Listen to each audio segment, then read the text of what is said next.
محترم بزرگوں اور عزیز بھائیوں اور دوستوں، حق تعالی شانہ کا بے پناہ کرم کہ اس نے ہم سب کو اپنے نام پر اور اپنے پیارے نبی صلی اللہ علیہ وسلم کے کام پر اور ہماری آخرت کے عنوان پر اور ہمارے انجام کو بہتر بنانے پر اور ہمارے خاتمے کو صحیح ہونے میں مددگار بننے کے لیے اللہ پاک نے دین کی مبارک محنت میں اور دعوت اللہ کی فکروں میں اپنی جان اور اپنا مال لگا کر اپنے گھروں سے نکلنے کی توفیق عطا فرمائی۔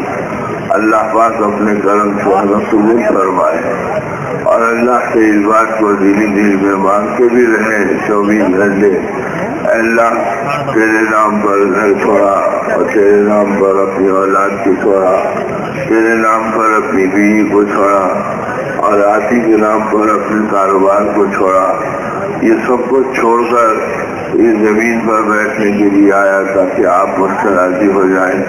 اے اللہ سب کچھ چھوڑنے کے بعد اگر آپ نہیں ملے تو کچھ بھی نہیں ملا، لہذا اے اللہ اپنا تعلق ہمیں عطا فرما دے اور ہمارے اندر اپنی عظمت، اپنی بڑائی، اپنی قدرت، اپنا روب، اپنی سلطنت، اپنا دبدبہ، اپنے فیصلے، اپنے خزانے، اپنا جلال، اپنا کمال، اللہ اے اللہ اب آپ کے جتنے صفات ہیں وہ سارے کے سارے عطا فرما دیں۔ آپ کی بخشش بھی بڑی ہے، عطا بھی بڑی ہے، پکڑ بھی بڑی ہے، اے اللہ اپنی پکڑ سے ہمیں بچا لے اور ہمیں اپنی عطا سے اور اپنے جود و سخا سے اور اپنی عنایتوں سے ہماری زندگی کو مالا مال کر دے، اس لیے کہ اللہ کو بندے محبوب ہیں جو اللہ کے لیے قدم اٹھاتے ہیں اور اللہ کے لیے اپنے آپ کو آگے بچھاتے ہیں۔ اور حدیث پاک میں آتا ہے کہ اگر تم ایک بارش میری طرف آؤ گے تو میں ایک ہاتھ تمہاری طرف آؤں گا، اور اگر تم ایک ہاتھ میری طرف آئیں گے تو میں 10 ہاتھ تمہاری طرف آؤں گا، اور اگر تم چل کر میری طرف آتے ہیں تو میں دوڑ کر تمہاری طرف آتا ہوں۔ تو اللہ اپنی رحمتوں کو دوڑاتے ہیں، اپنی رحمتوں کے سائے اور ہمیں دیتے ہیں۔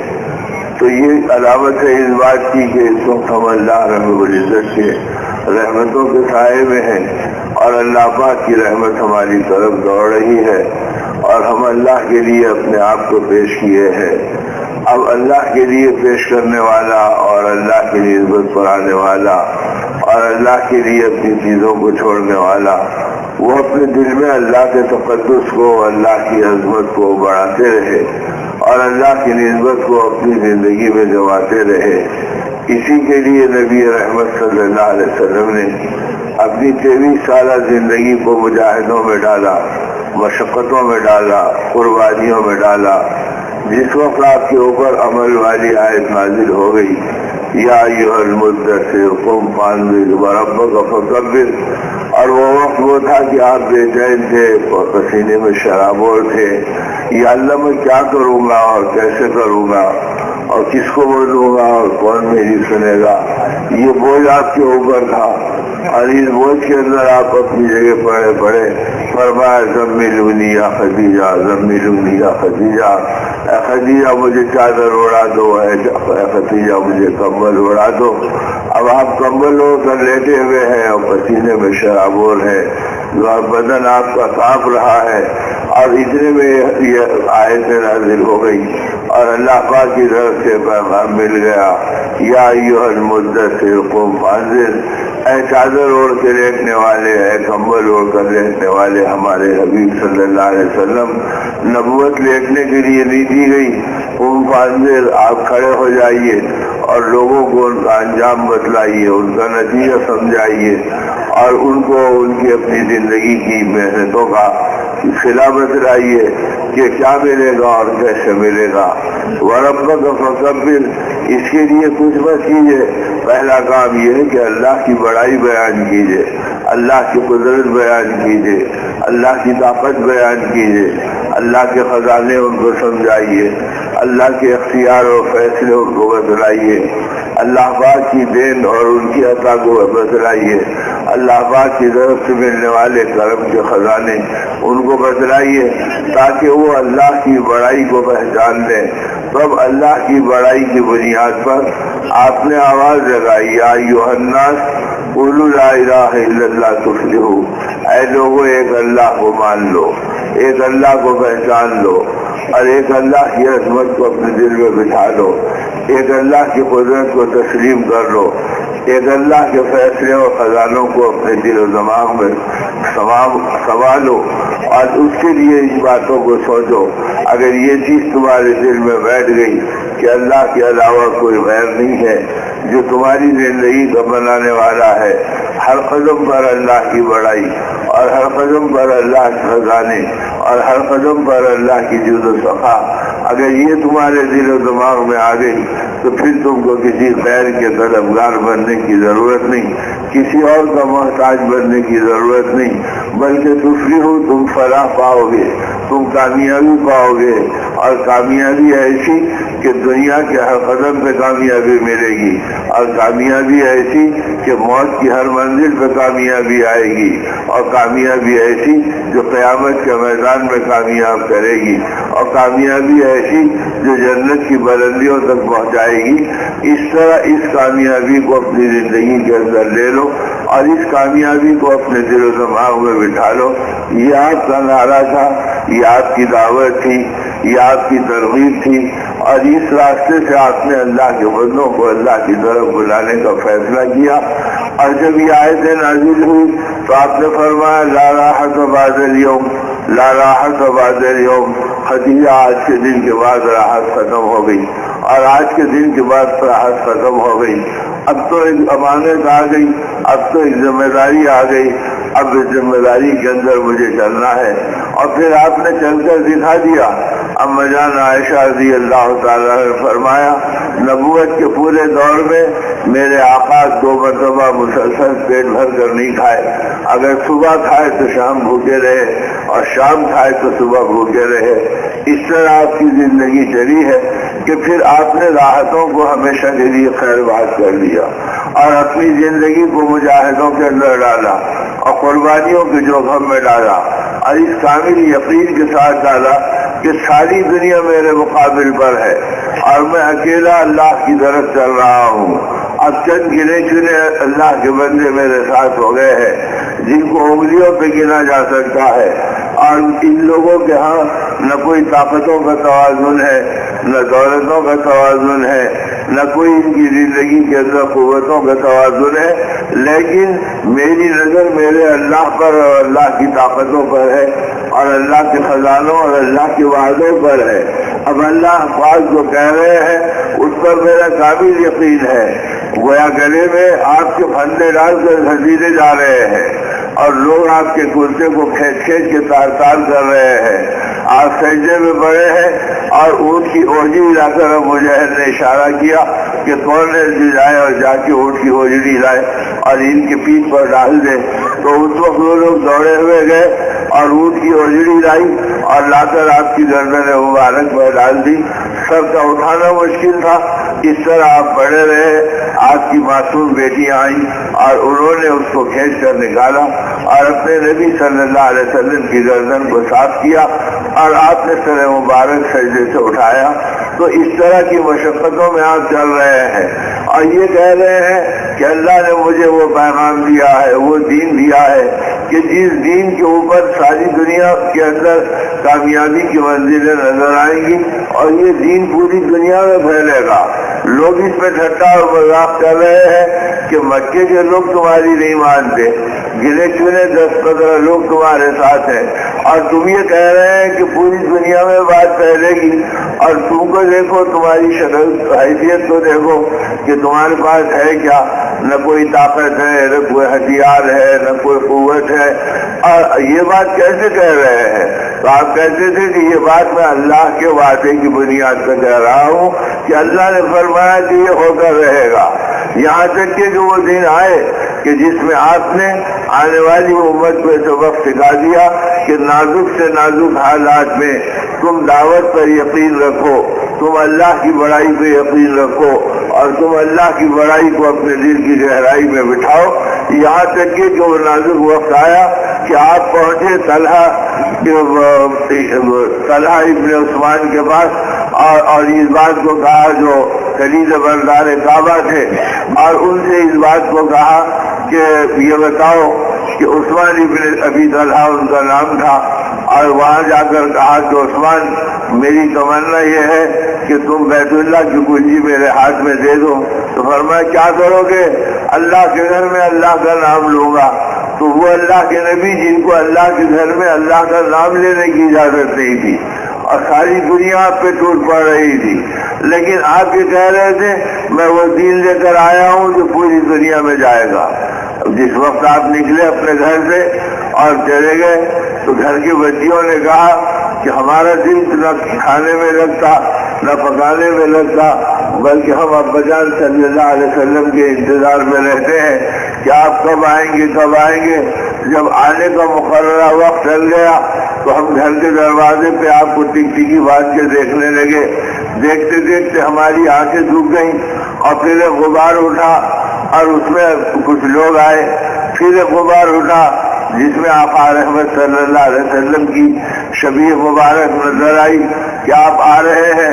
حضرت زینب رضی اللہ تعالیٰ عنہ جو بیٹیوں میں بڑی تھی، انہوں نے کہا کہ میں دوڑتی ہوئی آگے بڑھی کہ ابا جان صلی اللہ علیہ وسلم سے ملوں، اور جب دیکھا کہ جدھر قدم ڈالتے ادھر کاندھا جھک جاتا اور جدھر قدم مبارک ڈالتے ادھر کاندھا جھک جاتا، اتنے نڈھال آپ چلے آ رہے۔ قریب پہنچ کے دیکھی تو کرتا تار تار تھا، بدن پہ گرد و غبار پڑا ہوا تھا جو دشمنوں نے کچرا ڈالا تھا، داڑھی مبارک میں بھی کچرا اٹکا ہوا تھا اور چہرے پر بھی غبار بھرا ہوا تھا۔ اس حالت کو دیکھ کر میں بے قرار ہو گئی اور اپنی اوڑھنی نکالی اور اس سے آپ کے مبارک جیسے چہرے کو صاف کیا اور آپ کی آنکھوں کے اوپر سے غبار نکالا اور آپ کے چہرے پر سے آپ کا غبار نکالا، آپ کی داڑھی مبارک کو صاف کیا۔ میرا دل بگڑ گیا، میں اپنے باپ صلی اللہ علیہ وسلم سے لپٹ گئی اور رو کے کہنے لگی اے اللہ کے نبی آپ انبیاء کے امام ہیں، کونین کے سردار ہیں، اللہ کے شہیدے ہیں، اتنی مشقت کاہے کو اٹھاتے ہیں کہ دنیا آپ کا یہ حال کرتی ہے۔ تو اس میں فرمایا آپ کے بھی آنسو اپنی بیٹی کی محبت میں ٹپک گئے اور آپ نے روتے ہوئے فرمایا اے بیٹی زینب دل کو چھوٹا مت کر، خوشخبری سن لے، اللہ نے خوشخبری دے دی ہے۔ اب یہ کلمہ ہر کچے اور پکے مکان میں داخل ہو کر رہے گا، وہ کامیاب ہوگا جو اس کا استقبال کرے گا اور وہ ناکام ہوگا جو اس کا استقبال کرے گا، یعنی اس سے منہ موڑے گا وہ ناکام ہوگا۔ اللہ کی شان، اللہ نے ہم جیسے گناہ گاروں کو اس پیشن گوئی کا پورا ہوتا ہوا دکھا دیا۔ آج ہر کچے اور پکے مکان میں اپنے اور غیروں کے یہ آواز اللہ کی طرف سے جا رہی ہے جس میں اشہد ان لا الہ الا اللہ اور اشہد ان محمد رسول اللہ یہ کلمات ہر گھر میں پہنچ رہے ہیں اور ہر جگہ پہنچ رہے ہیں۔ بڑے بڑے سرکاری نمائندے وہ جاتے ہیں تو حجاز مقدس میں اس کلمے کو پڑھ کر اپنی بات شروع کرتے ہیں، اور یہاں آتے ہیں وہاں کے لوگ تو ان کو خوش کرنے کے لیے یہ کلمہ پڑھتے ہیں، تو کسی نہ کسی بہانے سے یہ کلمہ ہر کچے اور پکے مکان میں داخل ہو گیا جس کی خوشخبری نبی رحمت صلی اللہ علیہ وسلم نے دی تھی۔ پھر آپ نے اپنی بیٹی کو تسلی دی۔ تو اس حالت میں جبکہ آپ کے ساتھ یہ سلوک کیا جا رہا ہے اور آپ کو بیت اللہ میں آنے نہیں دیا جا رہا، اللہ کے گھر میں اللہ کے نبی کو قدم رکھنے کی گنجائش نہیں ہے، تو آپ اس وقت اس بات کو پوچھ رہے ہیں کیا عثمان کیا تم یہ میرے حوالے کر دو گے؟ تو اس وقت تو اس کو حوالے کر دو۔ تو اس موقع کے اوپر عثمان نے تعجب سے دیکھا اور اس کے بعد گھورا اور فرمایا اے محمد یہ تم کیا کہہ رہے ہو کہ یہ کنجی اور تمہارے کو دی جائے گی؟ تمہیں اس کے سائے میں دیکھنا ہم پسند نہیں کرتے اور تمہیں اس کے سائے میں سجدہ کرنا ہم پسند نہیں کرتے، اور تمہاری ہمت اتنی ہو گئی کہ تم کنجی مجھ سے مانگ رہے ہو۔ تو ایسے نازک حالات میں نبی رحمت صلی اللہ علیہ وسلم نے ان سے یہ بات کہی تھی اے عثمان وہ دن کیسا ہوگا جس دن تمہاری جگہ میں کھڑا ہوگا اور میری جگہ تم کھڑے ہوگے، یعنی اللہ پاک اس کنجی کا مجھے مالک بنائے گا اور تم میرے سامنے محتاج بن کے کھڑے رہو گے، اس وقت تمہارا کیا حال ہوگا؟ تو عثمان یہ سمجھے کہ نعوذ باللہ یہ بہک گئے کیا، اور چلا کے کہا کیا اس دن قریش کے سارے سردار مر جائیں گے اور مکے کے اندر کوئی ایسا نہیں رہے گا جو اس کنجی کے لیے تمہیں ہٹائے گا؟ تو فرمایا نہیں، ایک دن آئے گا جس دن تم یہ چیز دیکھو گے۔ تو وہ سمجھ رہا کہ مذاق اڑا رہا ہے، اور آپ اللہ کی وحدانیت پر یقین رکھ کر اور اللہ کے وعدوں پر یقین رکھ کر اور ملی ہوئی دعوت کی طاقت پہ یقین رکھ کر کہ جو دعوت کے اس کام کو اپنائے گا اللہ کی ساری غیبی مددیں اس کے ساتھ ہوگی، اور اللہ پاک اس کے ساتھ یہ معاملہ کرے گا۔ یہ یقین آپ کی زندگی کے اندر بیٹھا ہوا تھا۔ چنانچہ اب حالات بدلتے گئے اور آپ کا مکہ مکرمہ میں رہنا مشکل ہو گیا، دشمن آپ کے قتل کے منصوبے بنا رہا ہے، یہاں تک کہ اس دن کا انتظار تھا کہ اللہ کا اگر حکم ہوگا تو اللہ کے نبی ہجرت کریں گے۔ ہجرت کا حکم آ گیا اور آپ گئے ابو بکر رضی اللہ تعالیٰ عنہ کے گھر پر رات کے وقت میں۔ اب آدھی رات کے قریب جب وہاں پہنچے اور آواز لگائی تو فوراً دروازہ کھلا، حضرت ابو بکر رضی اللہ تعالیٰ عنہ بیٹھے ہوئے تھے۔ آپ نے فرمایا ابو بکر اتنی رات کو تم سوئے نہیں؟ فرمایا یا نبی اللہ 2 راتوں سے آپ کا انتظار کر رہا ہوں اور نیند کو اپنی خیر بات کیا ہوں کہ شاید اللہ کا حکم آ جائے اور آپ جو ہے ہجرت کریں گے تو میں آپ کے ساتھ ہو جاؤں گا، اس نیت سے میں 2 راتوں سے آپ کا انتظار کر رہا ہوں۔ آپ نے فرمایا اللہ کا حکم ملا ہے اور اس وقت ہجرت کرنی ہے، تو فوراً 2 اونٹ آپ نے پہلے سے تیار رکھے تھے۔ فرمایا یا نبی اللہ یہ ہجرت کے اونٹ ہے، اس کے اوپر بیٹھ جائیے، اور پھر اپنے ساتھ لے لیا اور لے کر آپ کو چلے، اور اپنی لاڈلی بیٹی چھوٹی حضرت اسما سے کہا کہ دیکھو ہمارا منصوبہ یہ ہے کہ ہم چلیں گے اور غار ثور میں بیٹھ جائیں گے اور اپنے غلام کو اونٹ دے کر اور روانہ کر دیں گے، اور وہاں پر تم آنا اور اللہ کے نبی صلی اللہ علیہ وسلم کے لیے توشہ لانا اور وہ توشہ ہم کو پہنچا دینا۔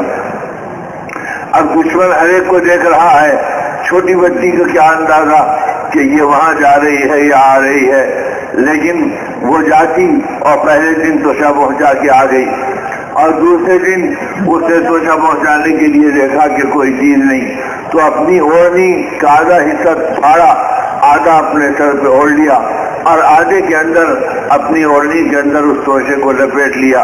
اب چلے گئی اور جب جانے لگی تو راستے میں ابو جہل ملا، اور ابو جہل نے کہا تجھے پتا ہے کہ تیرے باپ اور تیرے باپ کے نبی کہاں ہیں؟ تو انہوں نے کہا ہاں مجھے پتا ہے۔ کہا بتا مجھے؟ کہا میں جان دے سکتی ہوں لیکن نبی کا پتہ تجھے نہیں بتا سکتی ہوں۔ یعنی ایسا جذبہ ایمان کا ان گود کے بچوں کا ہو گیا تھا جن کی عمر 6-7 سال کی چل رہی تھی۔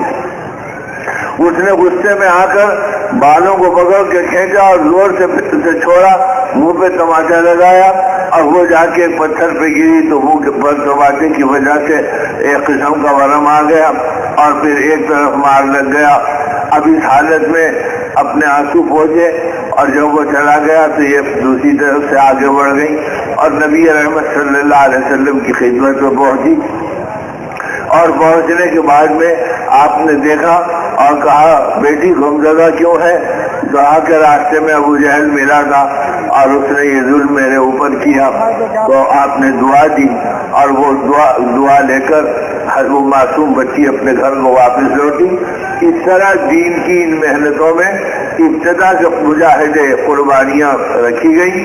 اب ان قربانیوں کا ذوق اور شوق بنانے کے لیے اللہ نے ہمیں گھر چھڑایا، اللہ نے ہمیں کاروبار چھڑایا، اللہ نے ہمیں اپنے ماحول سے نکالا اور اس نسبت کے اوپر نکالا کہ ہمارا ماحول غفلتوں کا ہے اور ہمارا ماحول غیر کا ہے۔ کسی طرح سے ہماری زندگی میں ایمان کا ماحول ملے، اللہ سے ہوتا اللہ کے غیر سے نہیں ہوتا ہے، دل و دماغ میں بیٹھے اور ہماری زندگی ایمان اور اعمال کے اوپر آ جائے اور ہر قدم پر اللہ ہی ہم کو نظر آنے لگ جائے۔ ایک بزرگ فرماتے میں راستے سے جا رہا تھا، چلتے چلتے ایک جنگل سے گزر ہوا، وہاں ایک کھیت تھا. میں سوچا چلو یہاں اجازت لے کر پانی دے دوں گا اور لے کر جو ہے اس کھیت پر کے قریب میں کہیں نماز پڑھ لوں گا. وہاں پہنچا تو دیکھا ایک بڑھیا بیٹھی ہوئی ہے. میں نے اس بڑھیا سے کہا کہ بڑھیا یہ بتا کہ یہ کھیت کس کا ہے؟ اس نے کہا بیٹا اللہ کا ہے. اب یہ کشمکش میں پڑ گئے کہ وہ اللہ کا ہے کہہ رہی ہے، میں مالک کو تلاش کر رہا ہوں تاکہ اجازت لے لوں. تو میں پھر سوچا، میں نے اس سے کہا بڑھیا اچھا یہ بتا اس کھیت کو کون کھائے گا؟ کہا بیٹا جس کو وہ کھلائے گا وہی کھائے گا. پھر بھی یہ نہیں کہتی کہ ہم کھائیں گے، جس کو وہ کھلائے گا وہی کھائے گا. اب یہ حیرت میں پڑھ کے ٹھہر گئے. کہنے لگے ٹھہرا ہی تھا کہ بادل گھر کے آیا اور وہاں پر برسنے لگا، اور ایسا برسا کہ سارا اس کا پکا پکایا کھیت ختم ہو گیا اور سارے دانے چلے گئے، زمین دوز ہو گئے. لیکن اس بڑھیا کے اوپر اس کا کوئی اثر نہیں پڑا. میں نے کہا بڑھیا یہ کیا ہوا؟ تو کہا وہی ہوا جو اللہ اس نے چاہا. تو پھر اللہ کی طرف ہی کہا کہ وہی ہوا. بڑھیا تجھے اس کا ہم نہیں کہ تیرا پکا پکایا کھیت چلے گیا. تو فرمایا اس مردہ یقین پہ ہم نے، اس مردہ زمین پر ہم نے یقینی کر جمایا تھا. ہم تو اللہ کی ذات پہ یقین رکھتے ہیں کہ رزاق وہ ہے اور روزی دینے والا وہ ہے، تو اس لیے ہم اس کی ذات کے اوپر بھروسہ کرتے ہیں. اور پھر اللہ ہی نے فرمایا وَفِي السَّمَاءِ رِزْقُكُمْ وَمَا تُوعَدُونَ، جس رزق کا تم سے وعدہ کیا گیا وہ آسمانوں میں چھپا ہوا ہے. تو اس زمین کے ٹکڑے پہ ہم کیا اعتماد کریں گے بیٹا؟ یہ تو بنتا بھی ہے بگڑتا بھی ہے، چھوڑو یہ جو کچھ ہوا وہ اللہ ہی کے فیصلے سے ہوا. تو ایسے جنگل میں رہنے والی بڑھیا کا یقین بنا تھا کہ اس کی زبان پر اللہ کے علاوہ غیر اللہ کا نام ہی نہیں آتا. اور ہمارا حال یہ ہے کہ ذرا بیمار پڑے تو خاندان والے کچھ کریں گے، دوست کچھ کریں گا، رشتہ دار کچھ کریں گا. اب ہر ایک کی طرف دل بھٹک رہا ہے اور ہر ایک کی طرف یقین پھیل رہا ہے. اب نبی رحمت صلی اللہ علیہ وسلم اتنی مشقتوں کے ساتھ ہجرت فرمائی. ہجرت کرنے کے بعد بدر کا واقعہ پیش آیا، اور پھر اس کے بعد احد کا واقعہ پیش آیا، اس کے بعد خندق کا واقعہ پیش آیا، اب اس کے بعد صلح حدیبیہ کا مسئلہ چلا. اب یہ ساری چیزیں چلی. اس سارے معرکوں کے بعد میں نبی پاک صلی اللہ علیہ وسلم 21 سالہ نبوت کے دور کے بعد مکے میں داخل ہوئے فاتحانہ. اب 21 سال کے بعد اللہ نے اسلام کو غلبہ دیا مکے میں اور مکہ فتح ہوا. اور جب مکہ فتح ہوا تو اب عثمان ابن ابی طلحہ کانپ رہے ہیں کہ آج میرا کیا ہوگا اور میری بوٹی بوٹی اور خیمہ خیمہ ہوگا. اس لیے کہ ہم نے ان کو بہت ستایا تھا اور ہم نے ان کو بہت اذیت دی تھی اور انہوں نے کنجی مانگی تو ہم نے ایک لمحے کے لیے نہیں دیا تھا. اب وہ آ رہے ہیں. اب آپ بیت اللہ کے پاس پہنچے تو فرمایا عثمان کہاں ہے؟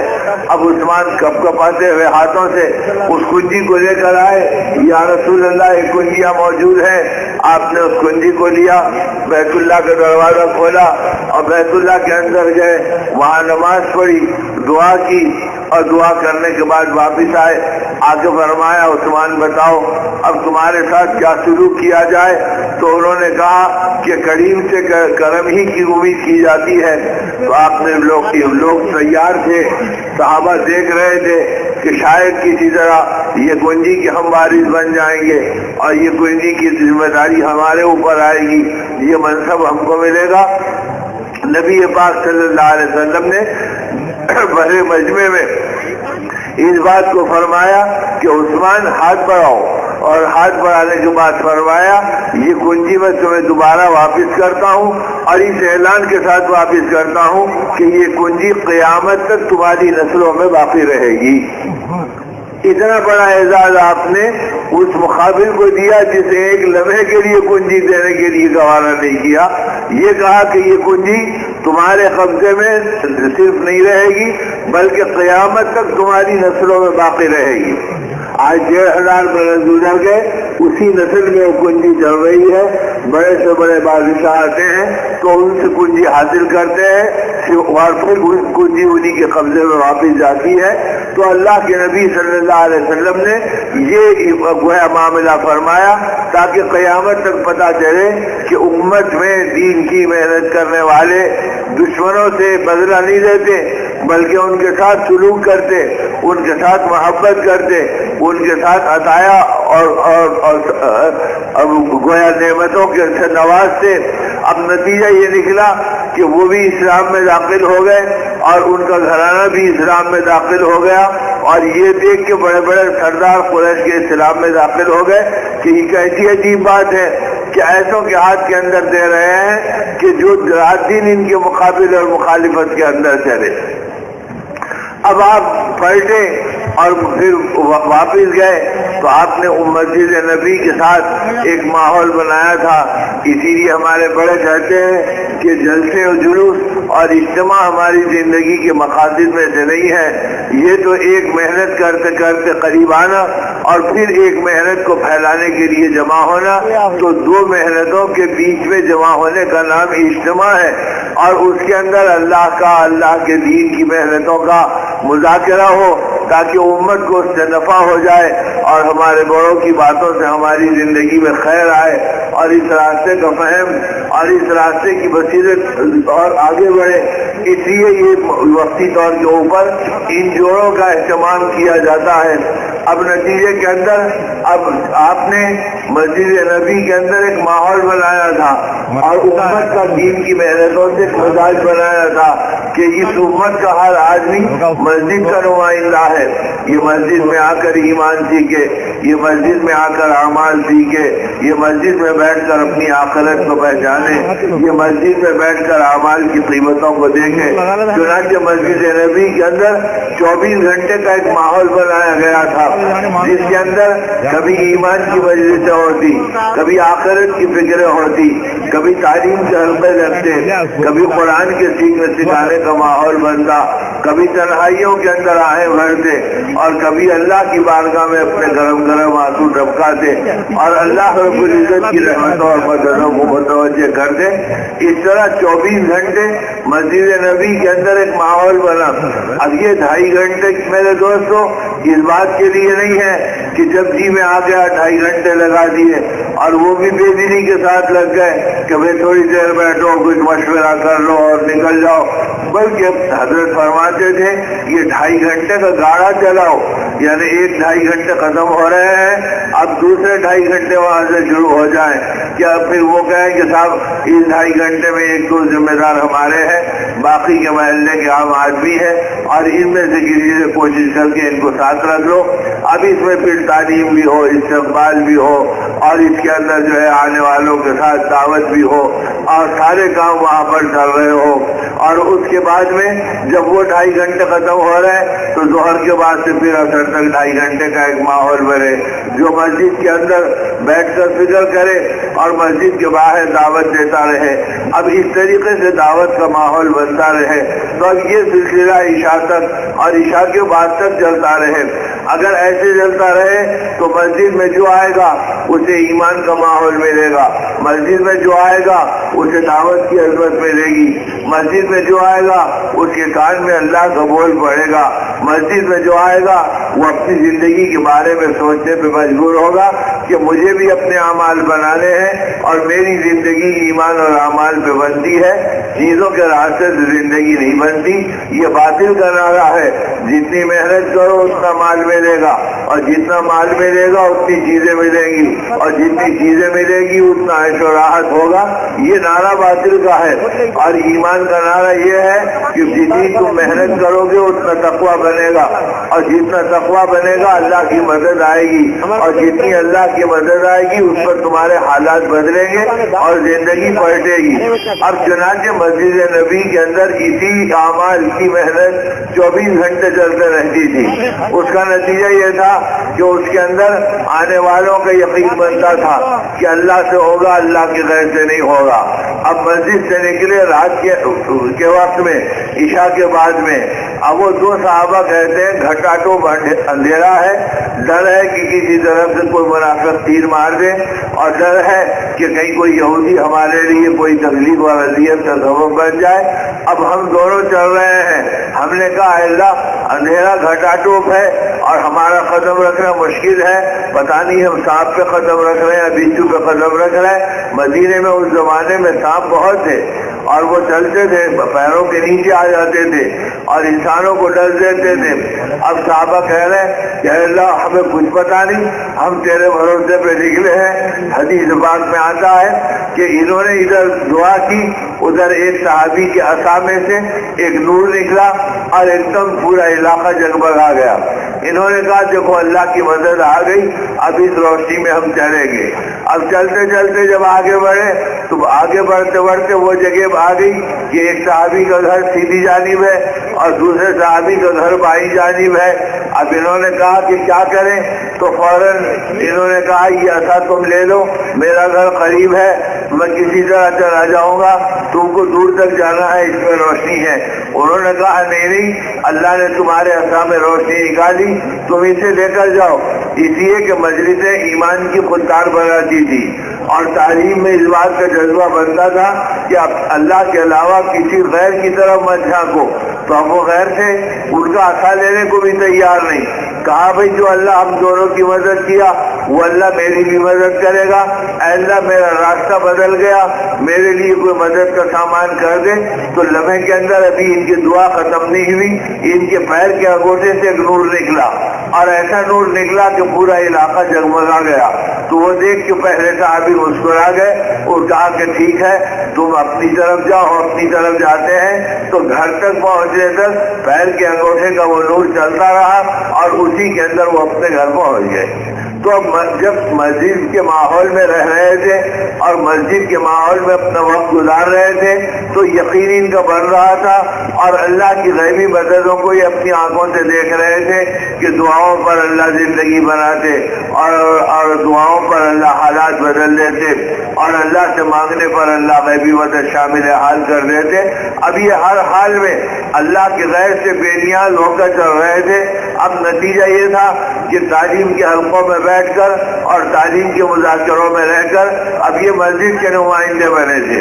حضرت ہمارے فرماتے تھے مولانا صاحب رحمۃ اللہ علیہ کہ اللہ کے نبی صلی اللہ علیہ وسلم نے ہم کو مسجد کا نمائندہ بنایا، لیکن آج ہم سب بازار کے نمائندے بن گئے۔ دل ہمارا بازار میں لگتا، کاموں میں وہیں اٹکتا، اور جب دیکھو تو ہمارے زبانوں پہ بازار کے تذکرے آتے، ایمان کے تذکرے ختم ہو گئے، اعمال کے تذکرے ختم ہو گئے، مسجدوں کی محبتوں کے تذکرے ختم ہو گئے، جبکہ مسجدوں کا اہتمام نبی رحمت صلی اللہ علیہ وسلم نے اتنا کیا تھا۔ ایک گڑیا آتی تھی اور مسجد نبی کے اندر 4-8 دن میں ایک مرتبہ پہنچتی تھی اور مسافروں کی وجہ سے جو کچرا کوڑا کرکٹ آتا اسے جھاڑ کر صاف کر کے چلے جاتی تھی۔ اب کچھ دنوں کے بعد ایسا گزرا کہ اللہ کے نبی صاحب نے فرمایا ارے وہ گڑیا کہاں چلے گئی؟ اب مسجد نبی کے اندر ہماری مسجد میں نظر نہیں آتی، جو آ کے کچرا صاف کرتی تھی اور جھاڑو دے دیتی تھی۔ صحابہ نے کہا یا نبی اللہ اس کا انتقال ہو گیا۔ آپ نے فرمایا پھر تمہیں مجھے اطلاع نہیں دی؟ فرمایا آپ بڑے کاموں میں لگے ہیں، ہم نے اس کی نماز پڑھی اور اسے دفنا دیا۔ آپ بے قرار ہو گئے، آپ نے صحابہ کو ساتھ لیا اور فرمایا میرے ساتھ چلو، اور فرمایا کہ اس کی خبر مجھے بتاؤ، اور قبر پر جا کر آپ کھڑے ہو گئے اور اپنے ساتھیوں کو پیچھے کھڑا کیا اور جنازے کی نماز کی طرح اس کی قبر پہ نماز ادا کی، اور نماز پڑھ کر آپ نے آسمان کی طرف دیکھا اور کہا اے اللہ تیری اس بندی سے تیرا نبی راضی ہے اور تو بھی اس سے راضی ہو جا۔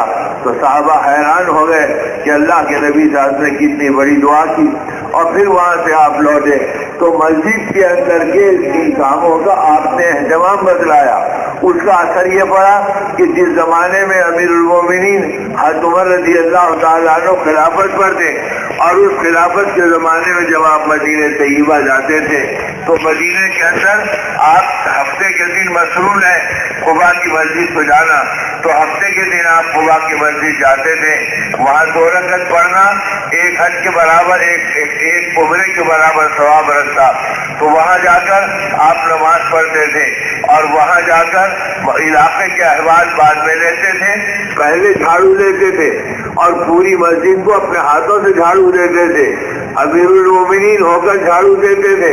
صحابہ کہتے تھے امیر المومنین ہم کو دے دیجئے، فرمایا نہیں میں آیا اسی لیے ہوں کہ اس مسجد کے جھاڑو دینے کو اپنی ذمہ داری سمجھو، تو ہر ہفتے کو آپ پہنچتے اور ہفتے کے دن وہاں پر جھاڑو دیا کرتے جب آپ کا قیام مدینہ طیبہ میں ہوتا۔ تو یہ بات دکھائی کہ خلافت کے زمانے میں بھی آپ جھاڑو دیتے تھے، تو ہمارے حضرت مولانا صاحب رحمۃ اللہ علیہ فرمایا کرتے تھے گستاخی معاف، کہ آپ کے ہاتھ ٹوٹ گئے اور آپ کو یہ کام کرنا چھوٹا نظر آتا ہے، آپ مسجد کی جھاڑو دو، آپ مسجد کا فرش بچھاؤ اور آپ مسجد کے کاموں کو اپنا کام بناؤ اور مسجد کی تعلیم کے حلقوں میں بیٹھو اور مسجد کے اندر اپنے اوقات کو گزارو، تاکہ پتہ چلے کہ مومن کا کام مسجد کے اندر ہے، عورتوں کے لیے گھر ہے اور مردوں کے لیے مسجد اور مسجد کی فکریں ہیں کہ وہ ان میں اپنے اوقات کو لگایا کرے، جب اوقات لگاتے ہوئے آخری حل ہو جائے تو اس وقت اپنے گھر میں آرام کے لیے جایا کرے، ورنہ عورتوں کے لیے گھر ہے اور مردوں کے لیے مسجد ہے کہ وہ مسجد کے ساتھ اس کا جی لگا رہے اور وہ مسجد میں آیا کرے اور مسجد کے تقاضوں کو پورا کرے۔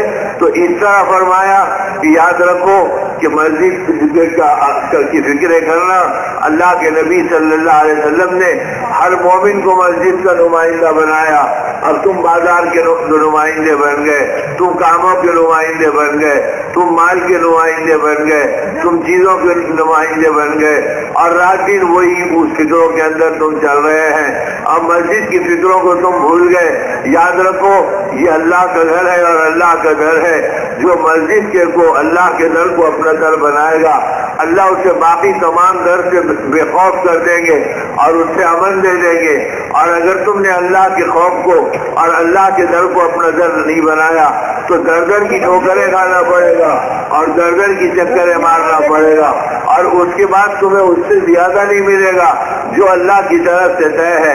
تو اس طرح میرے دوستوں اور میرے بزرگوں، حدیث قدسی کا حوالہ بھی یہی ہے کہ جس میں اللہ پاک نے فرمایا، یہ صاف فرمایا، یا ابن آدم ان ترضى بما قسمته لك، اے آدم کی اولاد یاد رکھ اگر تو راضی ہو جائے میری تقسیم کے اوپر، میری حکمت ہے میں کسی کو کم دیتا ہوں کسی کو زیادہ دیتا ہوں، یہ میری حکمت ہے کہ میں کسی کو صحت مند رکھتا ہوں کسی کو بیمار رکھتا ہوں، کسی کو طاقت دیتا ہوں کسی کو کمزور کرتا ہوں۔ اب تو اپنے آپ کو للچاہٹ میں مت ڈال کہ یہ بھی مجھے مل جائے وہ بھی مجھے مل جائے، بلکہ میری تقسیم پہ تو راضی رہے، میں اس میں برکت دوں گا اور میں اس میں خیر کے دروازے کھولوں گا اور میں اس کے اندر تمہیں نفع دوں گا۔ اور یہ مسجد کے ماحول کی برکتوں سے گھر کی عورتوں کے اندر یہ مزاج بنا تھا۔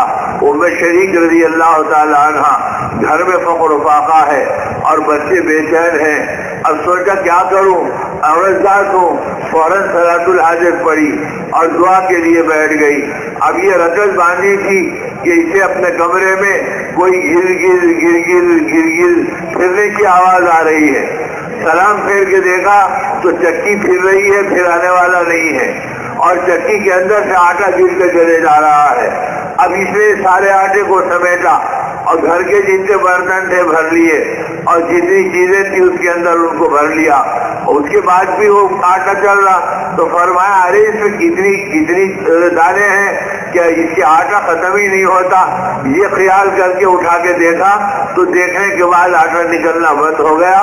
اب آ کر آقا سے فرمایا یا نبی اللہ میرے گھر میں فاقے تھے، میں نے اللہ سے دعا مانگی، میری چکی چلنے لگی، چلانے والا نظر نہیں آیا اور اس طرح آٹے کا ڈھیر لگ گیا کہ گھر میں رکھنے کی جگہ باقی نہیں رہی۔ میں نے چاہا اس میں دیکھوں کہ اور بھی کتنے دانے باقی ہیں، دیکھتے ہی تھوڑی دیر میں آٹا نکلنا بند ہو گیا۔ گیا. آپ نے فرمایا ام شریک اللہ تیرے حال پہ رحم کرے, اگر تو اٹھا کے نہیں دیکھتی تو قیامت تک اس میں سے آٹا نکلتا رہتا اور مخلوق خدا کو راحت پہنچتی. تو مسجد کے راستے سے ان کی نگاہوں میں اللہ کی غیبی مدد عملہ نظر آنے لگ گئی, اور پھر یہ چیزیں ان کی زندگیوں کو بنانے لگ گئی کہ مرد مسجد کے اندر رہتے اور عورتوں کو مسجد کا پیغام سناتے اور ان کے اندر مسجد والے ماحول کے تذکرے کرتے, ان کا بھی ایمان بنتا, ان کا بھی یقین سنورتا, اور پھر وہ اللہ کی نسبت کے اوپر اپنی زندگیوں کو چلاتے. نتیجہ یہ کہ وہ زندگی آگے بڑھتی چلے جاتی اور ان کے اندر مسجد والا ماحول ان کی زندگیوں میں آ جاتا. اتنا آتا کہ ایک صحابی کے پیٹ میں درد ہوا, انہوں نے کہا مجھے شہد پلا دو, تو شہد پلایا گیا تو دست آنے لگے اور پیٹ خراب ہو گیا. فرمایا اور شہد پلا دو, تو اور طبیعت بگڑ گئی, پیٹ پھولنے لگا. اب اس کیفیت کو دیکھ کے بچوں نے کہا اب بجان یہ کیا کر رہے ہیں, شہد پیتے جا رہے ہیں اور صحت بگڑتے جا رہی. تو چہرہ بدل گیا, جلال آ گیا. فرمایا خبردار خبردار, آئندہ یہ جملہ تمہاری زبانوں پہ نہیں آنا. اللہ نے اپنے کلام میں فرمایا ہے ہم نے شہد میں شفا رکھی ہے, یاد رکھو اگر شہد پیتے پیتے میں مر بھی جاؤں تو میرا پیٹ جھوٹا ہے اور اللہ کا فرمان سچا ہے. ارے ایسا ایمان ان کا بنا تھا. ایمان کے حلقوں میں بیٹھ کر اور ایمان کی مجلسوں میں شریک ہو کر اور ایمان کی بات دوسروں کو پہنچا کر اور ایمان کے دائرے میں لانے کے لیے مشقتوں اور مجاہدوں کو جھیل کر ان کا یہ ذہن بنا تھا. اس کا منبع مسجدیں تھی اور اس کا منبع مسجد نبی کی 24 گھنٹے کا ماحول تھا. ایسا ماحول تھا کہ ابو شواسا نامی ایک بادشاہ تھا یمن کے کسی علاقے کا, وہ چلے آیا اور آنے کے بعد کہا کہ مجھے تمہارے نبی سے ملنا ہے اور مجھے اسلام کے بارے میں کچھ اشکالات ہے, میں چاہتا ہوں کہ تمہارے نبی سے اپنے اعتراضات کو پیش کروں. صحابہ نے اطلاع دی. آپ نے فرمایا 24 گھنٹے اپنا مہمان بناؤ اور مسجد نبی میں بٹھاؤ, کھانے کے وقت کھلاؤ اور پینے کے وقت پلاؤ اور اس کی خدمت کرو اور اس کو اپنے ماحول میں اور اپنے ایمان کے حلقے اس کے کانوں میں پڑھنے میں اور آخرت کے تذکرے اس کے کانوں میں پڑھنے میں اسے وہی رہنے دو اور میں کل اس سے ملاقات کروں گا. اب 24 گھنٹے گزر گئے. 24 گھنٹے کے بعد میں جب وہ آیا اور آنے کے بعد اللہ کے نبی صلی اللہ علیہ وسلم نے اس کو دیکھا اور دیکھنے کے بعد آپ چلتے چلتے اس کے حلقے میں پہنچے اور فرمایا یہ بتاؤ تم نے میرے ساتھیوں کو کیسے پایا. تو وہ تڑپ گیا. اس نے کہا ان جیسا بنانے کے لیے مجھے بھی کلمہ پڑھا کر اپنی غلامی میں لے لیجیے. اب میری سارے اشکال دور ہو گئے اور اس عملی ماحول کو دیکھ کے مجھے ایمان بھی سمجھ میں آیا, آپ کی نبوت بھی سمجھ میں آ گئی, اللہ کی وحدانیت بھی سمجھ میں آ گئی. اب میں ہر غیر سے بیزار ہوں, میں اللہ کا نام لیتا ہوں, آپ کی نبوت کا اقرار کرتا ہوں, آپ کی غلامی میں آتا ہوں, آپ مجھے اپنے قدموں میں قبول کر لیجیے. تو ایسا ماحول مسجد کا بنا تھا کہ جس میں غیر کے بڑے بڑے لوگ یعنی جس کا کوئی آدمی علاقے کا بادشاہ ہو اسے فہم رہتا, اس کا ذہن جو ہے چوطرف چلتا اور اس کے ذہن کی تیزی کی وجہ سے وہ ہر چیز پر ہر شعبے پہ کنٹرول کرتا. اور ایسا آیا تو 24 گھنٹے میں وہ بالکل ایسا بن گیا جیسے نمک کی کان میں نمک بن جاتی ہے ہر چیز. اب وہ یہ تھا کہ بس مجھے اپنی غلامی میں داخل کر دی. تو ایسا ماحول مسجد نبی کا نبی پاک صلی اللہ علیہ وسلم نے بنایا تھا اور اس راستے پہ ڈالا تھا کہ میری امت مسجد کی نمائندہ ہے. فرمایا کرتے تھے اب تم بازار کے نمائندے ہو, مسجد کے نمائندے نہیں ہو. اب تم مسجد میں آتے ہیں تو بازار کے ذہن سے آتے ہیں اور چیزوں کے ذہن سے آتے ہیں اور یہ دیکھتے ہیں کہ اس میں فرش کیسا بچھا ہوا ہے, اس میں پنکھے کتنے لگے ہوئے ہیں, اس میں رات میں کتنے ٹیوب جلتے ہیں, اس میں پانی کی سہولت ہے یا نہیں ہے. تو تم بازار سے آتے ہیں, بازاری ذہن سے آتے ہیں تو یہاں چیزوں کو دیکھتے ہیں.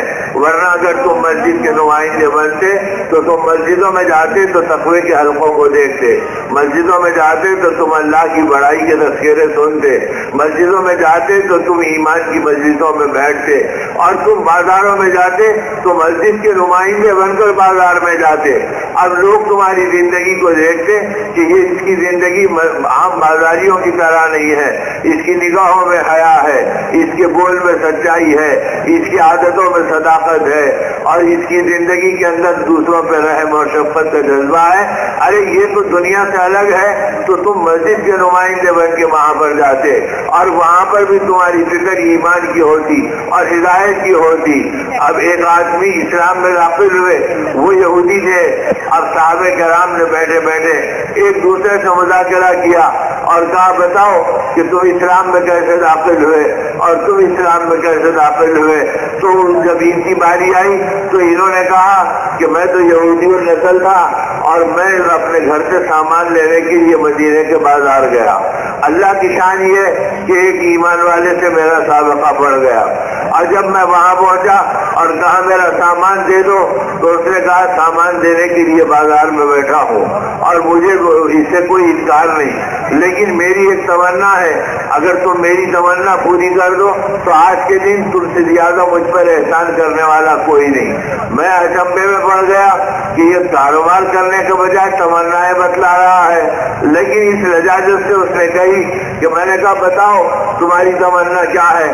کہا میرے مقابل پہ وہ دکان دکھ رہی ہے تم کو، میں جب کھولا ہوں وہ بھی جب کھولا ہے، میرے ہاں اتنے گاہک آ گئے کہ اب اللہ کا فضل ہے مجھے آج جن کا خرچہ نکل گیا، اور 2-5 مہمان اگر مسافر آ جائے تو ان کو کھلانے کی گنجائش بھی نکل گئی، اور صرف بازار گاہک ادا کرنے میں بیٹھا ہوں، لیکن یہ غریب جب سے دکان کھولا ہے اس کے پاس کوئی گاہک نہیں پہنچا، لہذا میرا دل چاہتا ہے کہ بجائے اس کے کہ تم مجھ سے لو وہاں جا کر لے لو تاکہ اس غریب کا بھی کچھ کاروبار ہو جائے۔ تو میں نے کہا کہ ٹھیک ہے، اور میرے دل پہ چوٹ پڑی کہ یہ عجیب لوگ ہیں کہ اپنا کاروبار چھوڑتے ہیں، اپنی دکان کو بھلا دیتے ہیں اور دوسرے کی دکان کا تعارف کراتے ہیں اور اپنا نفع چھوڑ کے اس کو نفع پہنچاتے ہیں، یہ کیسے عجیب لوگ ہیں۔ اب ایک چوٹ میرے دماغ پہ پڑی۔ اب آگے بڑھ کر جب میں اس دکان پہ پہنچا تو وہ بھی یہودی میں بھی یہودی، تو حیرت ہوئی کہ ان کو اتنی محبت عام انسانوں سے بھی ہے جو ان کے راستے میں کانٹے بچھاتے، جو ان کو تکلیف دیتے، اور یہ ہے کہ ان کے ساتھ رحمت کا اور ان کے ساتھ محبت کا معاملہ کرتے ہیں۔ اب دماغ پہ دوسری چوٹ پڑی، اس نے جو مجھے دیکھا تو لپک کر نیچے آیا، کہا بتاؤ کیا لینا ہے؟ میں نے کہا یہ لینا ہے۔ اس نے تیزی کے ساتھ سارا سامان دے دیا۔ اب سامان لینے کے بعد میرے دماغ پر ایک چوٹ پڑی تھی، میں پلٹ کر پھر اس پہلی دکان پر آیا، ان کے یہاں کچھ گاہک تھے، یہ گاہکوں کو دے رہے تھے، دیتے دیتے مجھ پہ نظر پڑی تو کہا کیا تمہارا سامان مل گیا؟ میں نے کہا ہاں سامان مل گیا اور کام ہو گیا۔ تو پھر کہا بازار میں وقت کو گزارنے سے فائدہ کیا، جاؤ 20 بچے انتظار کر رہے ہوں گے، اب یہ سامان لے کے چلو۔ تو میرے آنکھوں سے آنسو ٹپک پڑے۔ میں نے کہا تم نے مجھ سے پوچھا نہیں کہ میں پھر دوبارہ تمہاری دکان پہ کیوں آیا؟ کہا کیوں آئے؟ کہا تمہارے کہنے پہ سامان تو اس سے لیا، اب ایمان تم سے لینے کے لیے آیا ہوں۔ اب مجھے اللہ سمجھ میں آ گئے کہ تم بازار میں بیٹھتے، تمہاری نظر اللہ پہ ہے، مال پر نہیں ہے، اور تمہارے نبی سمجھ میں آ گئے جو تم کو ایثار و قربانی سکھاتے ہیں اور یہ بتاتے ہیں کہ اللہ تمہیں دے گا اگر تم دوسروں کو دلاؤ گے، لہذا ایسے نبی کی غلامی میں میں بھی آنا چاہتا ہوں۔ میری ہدایت کا دن وہ دن تھا۔ تو گویا جب ایمان والے ایمان کے ساتھ ایمان کے نمائندے بن کے بازاروں میں جاتے تھے تو ان کی فکر ایمان کی رہتی تھی، ان کی فکر آخرت کی رہتی تھی۔ اب نتیجہ یہ کہ جو ان کے پاس آتا وہ ایمان کی نسبت پہ آتا اور اللہ پاک پھر ان کو یہ سب کچھ عطا کرتے تو ہدایت ملتی، تو ان کی تجارت بھی عبادت بنتی تھی اور آنے والوں کے لیے ہدایت بن جاتی تھی۔ ہماری نماز ہدایت نہیں بن رہی، ہمارا حج ہدایت نہیں بن رہا، ہمارا عمرہ ہدایت نہیں بن رہا، اس کے بعد دل غافل ہے اور اس کے بعد پھر زندگیاں کھوکھلی ہے۔ اب ان مسجد کے اندر جو نسبتیں حاصل تھی اور مسجد کے نمائندے بن کر جو آدمی اپنی زندگی میں مشق کرتا تھا تو ایسی بلند نمازیں ان کی ہوتی تھی کہ عبداللہ ابن زبیر رضی اللہ تعالیٰ عنہ اپنے گھر میں نماز پڑھ رہے ہیں اور ان سب کے گھر کچے ہوتے تھے اور ان کے چھت گویا کھجور کے چھپروں کے ہوتے تھے۔ اب آپ نماز پڑھ رہے ہیں، ایک دودھ پیتا بچہ، شیرخوار بچہ وہ بازو میں پڑا تھا، ان کا قیام چل رہا اور چھت سے سانپ تو گرا۔ اب سانپ گرا تو بچے پہ لپٹ گیا۔ اب گھر کی عورتوں نے شور مچایا، ارے سانپ آ گیا، سانپ آ گیا، سانپ آ گیا۔ اب نتیجے میں اور اڑوس پڑوس کے لوگ آ گئے۔ اب انہوں نے بہت اپنی جو تدبیریں تھی اختیار کی۔ اللہ کا کرم یہ کہ وہ سانپ جو بچے سے لپٹا تھا وہ وہاں سے نکلا، پھر اس کو انہوں نے مارا، ختم کر دیا۔ اب ایک گویا سہماوٹ اور ایک گھبراہٹ اور پھر بچے کے بچے کی خوشی کی ایک کیفیت، ملی جلی دونوں چیزیں چل رہی ہے، گھر بھرا ہوا ہے۔ اب ان کا رکوع اپنے ہمیشہ کی طرح، ان کا قیام اسی اطمینان کی طرح، ان کا سجدہ ویسے ہی لمبا جیسے پہلے ہوتا تھا۔ اب چین سے یہ نماز پڑھ رہے، نماز کے بعد سلام پھیرا تو فرمایا ارے اتنا ہجوم ہمارے گھر میں کیوں جمع ہے؟ تو لوگوں نے کہا اے عبداللہ اللہ تمہارے حال پہ رحم کرے، تمہارے بچے کو دودھ پیتے بچے کو سانپ لپٹ گیا اور شور ہوا اور لوگ آئے اور اس کو مارا اور اس خوشی کے اندر بیٹھے کہ بچے کی جان بچی اور تم الٹا پوچھ رہے ہیں کہ کیا ہوا؟ تو ٹھنڈی سانس بھر کے فرمایا ہائے آخرت کے سانپوں نے مجھے دنیا کے سانپوں سے بے خبر رکھا۔ تو ایسی نماز ان کی بنی تھی، اللہ سے لینے کے لیے یہ نسبتیں تھی۔ ہمارے حضرت مولانا صاحب اللہ فرمایا کرتے تھے اپنی نماز کو ایسی نماز بناؤ کہ تمہارا ایک ایک سجدہ تخت سلیمانی سے زیادہ قیمتی ہو جائے۔ اے اللہ ساری کائنات میری نگاہوں میں بے قیمت ہے، میں اپنے ایک سجدے کے اندر ساری دنیا کی قیمت کو لٹا کر تیرے قدموں میں آنے کے لیے کیا ہوں۔ اب تو چونکہ ذہن بازاری ہے تو سجدے کے اندر بھی یہ ظاہری سجدہ ہو رہا اور باطنی طور پہ وہ بازار گھوم رہا ہے اور بازار کی چیزیں گھوم رہی ہے۔ تو اب یہ سجدہ اللہ کے یہاں قیمتی کیسے بنے گا؟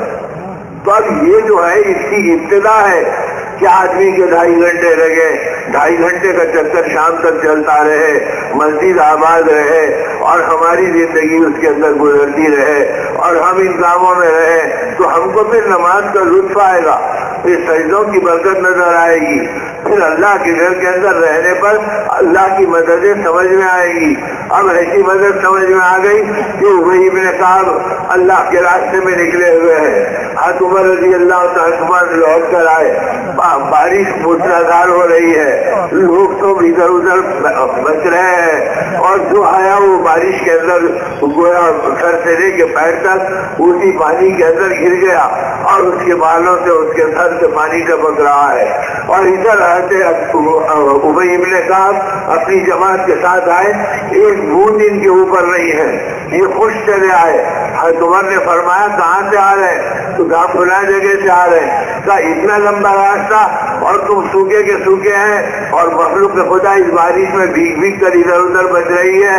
تو مسکرا کے فرمایا کہ نکلتے وقت ہم نے بارش کے آثار دیکھ لیے تھے، ہم نے دعا کی اے اللہ ہمیں بارش سے بچا دے، ہم جیسے آگے بڑھے بارش پیچھے آئے اور ہم جیسے آگے بڑھے بارش پیچھے آئے، ہم کو ہماری منزل پہ پہنچا دے۔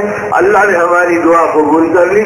تو حالات کے مقابلے میں دعاؤں کو قبول ہونا یہ مسجد کے ماحول میں یقین بنتا تھا کہ ہم اللہ کی نسبت پہ کام کریں گے، اللہ ہماری دعاؤں کو حالات کے مقابلے میں پوری کرے گی۔ تو اس طرح یہ دعائیں قبول ہوتی تھی اور اس طرح مسجد والی زندگی ان کے اندر آتی تھی۔ دنیا کی خیر و برکت بھی مسجد سے آتی تھی۔ حضرت مقداد رضی اللہ تعالیٰ عنہ فاقوں میں ہے، اب انہوں نے صلاۃ الحاجت پڑھی، کہا بھائی اللہ سے مانگو، اس لیے کہ ہمارا ہر کام اللہ سے مانگنے کا ہے۔ بچے بھوک سے بھی چل رہے ہیں اور گھر کا ماحول یہ ہے اور بیوی تڑپ رہی ہے، چولہا بجھا ہوا ہے، اب یہ نماز میں لگ گئے۔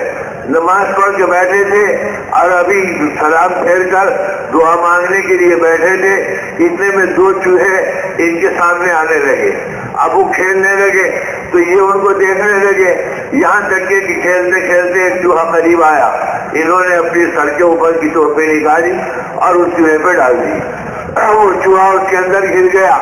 دوسرا چوہا اب ادھر سے آتا ادھر سے آتا، 2 پیروں پہ کھڑے ہوتا، گویا التجا کر رہا۔ ان کو اچھا دکھا یہ دیکھتے رہے کہ کیا تماشا ہو رہا ہے کہ یہ جا نہیں رہا بول کے وہ خوش آمد کر رہا۔ اب اتنے میں وہ اپنی بل میں گیا اور گیا تو ایک اشرفی اپنے منہ میں لے کر آیا اور وہ دینار لا کے ان کے سامنے ڈال دیا۔ اب ان کو حیرت ہوئی کہ چوہا اشرفی لے کر آیا اور ایسے ڈال کے پیچھے کھڑا ہے کہ لو میری طرف سے جرمانہ اور میرے ساتھی کو چھوڑ دو۔ اب یہ پھر حیرت سے دیکھ رہے ہیں، ارے یہ کیا ہوا کہ یہ تو ایک نئی چیز نظر آئی۔ تو اب دیکھنے میں دیر ہوئی تو وہ پھر بل میں گیا اور پھر ایک اشرفی لے کے آیا اور پھر دوسری ڈالی اور پھر دو پیروں پہ کھڑا ہو گیا۔ اب یہ حیرت میں ہے کہ چوہا کیا نئے تماشے کر رہا ہے اور کہاں سے اشرفی لا کے دے رہا ہے۔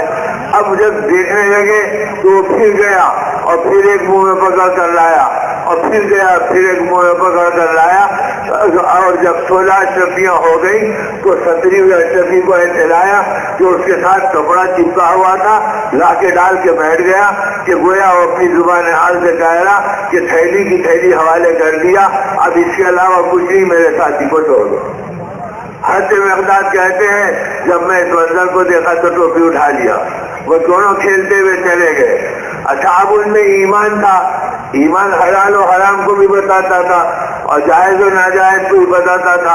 اب یہ سوچا کہ یہ میرے لیے جائز بھی ہے یا نہیں ہے۔ اب ان اشرفیوں کو لے کر نبی پاک صلی اللہ علیہ وسلم کی خدمت پہ گئے اور جا کے کہا یا نبی اللہ، گھر پر ایسے حالات تھے، آج میرے دل میں آیا کہ صلاۃ الحاجت پڑھ لوں، میں نے اللہ سے مانگا، یہ دونوں چوہے آئے اور اس طرح کھیلے، یہ کرے اور ایک ایک اشرفی لا کر ڈال گئے اور 17 اشرفیاں دے گئے۔ اب میں کیا کروں، اسے بیت المال میں جمع کرا دوں یا بھی میرے لیے جائز ہے؟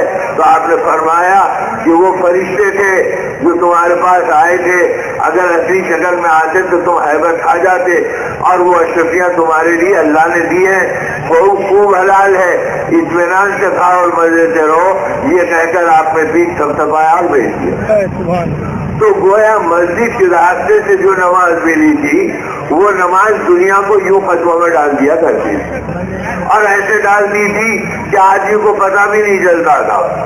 حضرت عبدالرحمن ابن عوف رضی اللہ تعالیٰ عنہ بہت بڑے تاجر تھے، لیکن جب مساجد کے کام بڑھ گئے، آنے والے مہمانوں کی مصروفیت بڑھ گئی، ان کو ایمان سکھانا اور دین بتلانا ضروری ہو گیا۔ اب جب ان کاموں میں مشغولیت بڑھ گئی تو اب ان کا سارا وقت یہی لگنے لگا۔ آپ نے کہا بھائی اب ہم تجارت کو بالکل رخصت کر رہے ہیں، ہمارے ہاں وقت نہیں ہے، اب ہم یہی کریں گے، اب مسجد نبی میں رات دن رہتے اور آنے والی جماعتوں کی تربیت کرتے، اب اپنا کاروبار چھوڑے ہوئے ہیں۔ اب جب کاروبار چھوڑے ہوئے ہیں تو اس زمانے میں طہارت کے لیے گئے کہ بھئی تھوڑی دیر میں طہارت سے فارغ ہو کے آ جاتا ہوں۔ اب جب طہارت کو جانے لگے تو اتنے میں کچھ لوگ دوڑے ہوئے آئے اور کہا عبدالرحمن ذرا ٹھہرو، یہ کیا قیامت ہے کہ لوگ یہ کہہ رہے ہیں کہ عبدالرحمن نے تجارت چھوڑے زمانہ ہو گیا اور ہمارے مالک نے قافلہ بھیجا ہے اور یہ سارا سامان تمہارے نام پہ بھیجا ہے کہ عبدالرحمن سے تجارت کرنا، کسی اور سے نہیں کرنا۔ تو فرمایا کتنے کا ہے؟ کہا اتنے کا ہے۔ فرمایا اتار دو یا رکھ دو، میں طہارت کو جا رہا ہوں، آ کے بات کروں گا، میں لے لیا تم سے۔ اب یہ کہہ کر اس پورے قافلے کو ڈھیر کی طرح پہاڑ کی طرح اتروایا اور اس پورے اٹھو دوپہر کا سامان لے لیا۔ اب وہ رکھا ہوا ہے اور فرماتے میں طہارت کے لیے آگے بڑھا۔ اتنے میں کچھ لوگ دوڑے ہوئے آئے اور کہا عبدالرحمن ذرا ٹھہرو۔ میں نے کہا کیا ہو گیا؟ تو کہنے لگے ہم تم کو ڈھونڈتے ہوئے آ رہے ہیں، اتنا بڑا قافلہ آیا مال کا اور وہ سارا سامان تم نے لے لیا، ہمارے ہاتھ کچھ بھی نہیں لگا۔ اگر تم وہ پورا قافلہ ہم کو بیچتے ہو تو ہم تم کو اتنے نفع سے لینے تیار ہے۔ لاکھوں کے نفع کی پیشکش کی۔ آپ نے فرمایا مال لاؤ اور سامان لے کے چلے جاؤ۔ انہوں کا مال تیار ہے۔ فرمایا ٹھیک ہے تو سب پیسے دے دو۔ اب انہوں نے لاکھوں روپے نفع میں دے دیے۔ اب یہ کہتے ان سے مال لیا میں اور پہلے قافلے کو دے دیا، وہ خوشی خوشی چلے گئے، یہ خوشی خوشی لے کر چلے گئے۔ اب میں طہارت کو گیا، طہارت سے فارغ ہو کے آ کے کہا اے اللہ تیری قدرت کے کیا کہنے، جب ہمیں کاروبار چھوڑے اور مسجد والے اعمال کے تقاضے میں لگ گئے تو آپ نے پیشاب کرنے سے پہلے دنیا کو ٹھوکروں میں ڈال دیا۔ تو اس طرح ان کو لاکھوں کے نفع مل گئے اور اس طرح ان کی زندگیوں کے اندر اللہ پاک نے دنیا کو سمیٹ دیا۔ وَأَتَتُ الدُّنْيَا وَهِيَ رَاغِبَةٌ، اگر تم دین کی فکروں کو، آخرت کی فکر کو اپنی فکر بنا لو گے تو اس کا نتیجہ کیا ہوگا؟ ناک رگڑتی ہوئی ذلیل ہو کر یہ دنیا تمہارے قدموں میں آئے گی۔ اور اگر تم نے اس دنیا کے لیے اپنے آپ کو رات دن لگا دیا اور دنیا ہی دنیا کا کلمہ پڑا اور دنیا ہی دنیا کی سوچ میں رہے تو اس کا پہلا نتیجہ یہ نکلے گا کہ اللہ تمہیں غمگین کر دیں گے، خوشی سے تم محروم ہو جاؤ گے، اس لیے کہ ہمیشہ یہ کہ کاش یہ مل جائے، اس کا غم لگ گیا، وہ مل جائے، اس کا غم مل گیا۔ اب جو ملا وہ نگاہوں میں اس کی کوئی حیثیت نہیں، اور جو نہیں ملا اسے طلب کرنے کی چکر میں چل رہے ہیں۔ تو دنیا کی محبت کا ادنا عذاب یہ ہے کہ آدمی ہمیشہ غمگین رہتا ہے۔ اور اسی لیے حدیث پاک میں فرمایا مردوں سے بچا کرو، تو صحابہ حیران ہو گئے اور فرمایا یا نبی اللہ مردوں کی صحبت کون اٹھاتا ہے؟ ہم تو نہلاتے دھلاتے اور دفن کر دیتے ہیں۔ آپ نے فرمایا یاد رکھو ہر وہ مالدار جس کے مال نے اس میں اکڑ پیدا کر دی وہ اللہ کے نزدیک مردوں میں شمار ہوتا ہے، اور اس کی صحبت میں بیٹھنے والے کا دل سخت ہو جاتا ہے۔ تو یہ دنیا کا تو حال یہ بتایا، اور مسجد کے ماحول کی یہ برکتیں بتلائی کہ جو مسجد کے ماحول سے جڑے گا تو اس کے اندر آخرت کی فکر آئے گی۔ کیسی کیسی فکریں آئیں صحابہ میں؟ ایسا دور آیا کہ مدینے کے اندر فخر و فاقہ چل رہا ہے اور مدینے میں تنگی چل رہی ہے، اور ادھر ایک بہت بڑا گویا قافلہ غلے کا اللہ کے نبی صلی اللہ علیہ وسلم کی خدمت میں آ گیا۔ آپ نے اہل مدینہ کو جمع کیا اور ایک ایک کو تقسیم کیا، ایک ایک کو تقسیم کیا۔ یہ اطلاع مدینے کے قریب رہنے والے اشعری قبیلے کو ملی۔ انہوں نے کہا یا اللہ اب اللہ کے نبی صلی اللہ علیہ وسلم بانٹ رہے ہیں، ہمارے بچے فاقوں میں رو رہے ہیں، ہماری عورتیں کرا رہی ہیں، کئی کئی دن سے ہمارے گھر سے دھواں نہیں نکلا، چلو اللہ کے نبی سے بڑھ کے اور کون شفیق ہے، ہم جائیں گے تو ہم کو بھی مل جائے گا۔ اب یہ کہہ کر یہ مسجد نبی کی طرف چلے آئے۔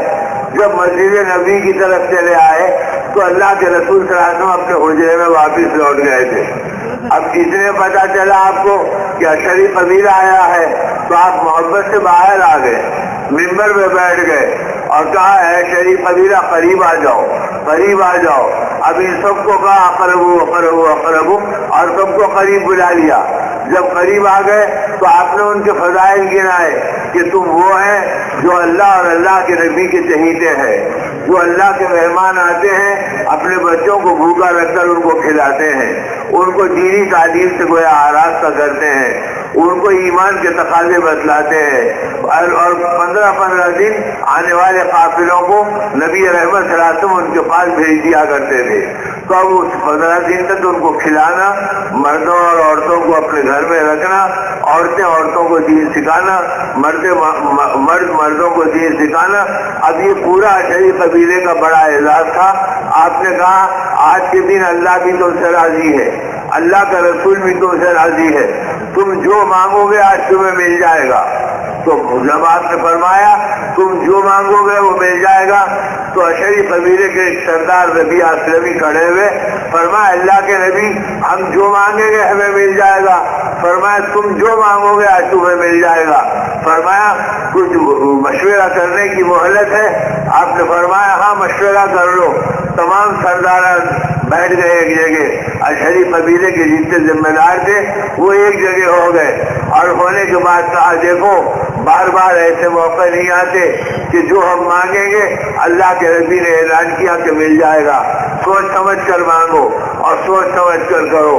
تو اب اس نے کہا کہ تم مانگو تم مانگو تم مانگو، یہاں تک کہ وہ بھی حضرت ربیعہ اسلمی پہ بات آئی کہ تمہاری ذکاوت زیادہ ہے، تمہاری فراست زیادہ ہے، تمہاری سمجھ پہ ہم سب راضی ہیں، لہذا تم ہمارے نمائندے بن کے مانگو۔ انہوں نے کہا میں جو مانگوں گا تم راضی رہو گے؟ فرمایا ضرور راضی رہیں گے۔ فرمایا میں جو مانگوں گا اس سے تم راضی رہیں گے؟ سارا قبیلہ وہ 300 کا جو آیا تھا رضیہ ہم راضی ہیں، تم جو سوچ سمجھ کے مانگو گے مانگ لو۔ حضرت ربیعہ اسلمی کھڑے ہوئے، فرمایا یا رسول اللہ یہ بتائیے ہم جو مانگیں گے ہمیں ملے گا؟ اللہ کے نبی خوش تھے اور ہر ایک میں تقسیم فرما رہے تھے۔ آپ نے فرمایا ربیعہ تم جو مانگو گے تمہیں مل جائے گا۔ آپ نے دوبارہ پوچھا یا رسول اللہ جو ہم مانگیں گے ہمیں مل جائے گا؟ فرمایا فرمایا تم جو مانگو گے آج تمہیں مل جائے گا۔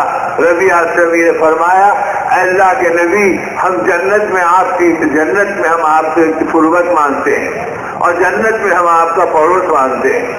اب یہ سنتے ہی نبی پاک صلی اللہ علیہ وسلم سے خاموش ہو گئے اور حیرت میں پڑ گئے۔ فرمایا ربیعہ کیا مانگ رہے ہو؟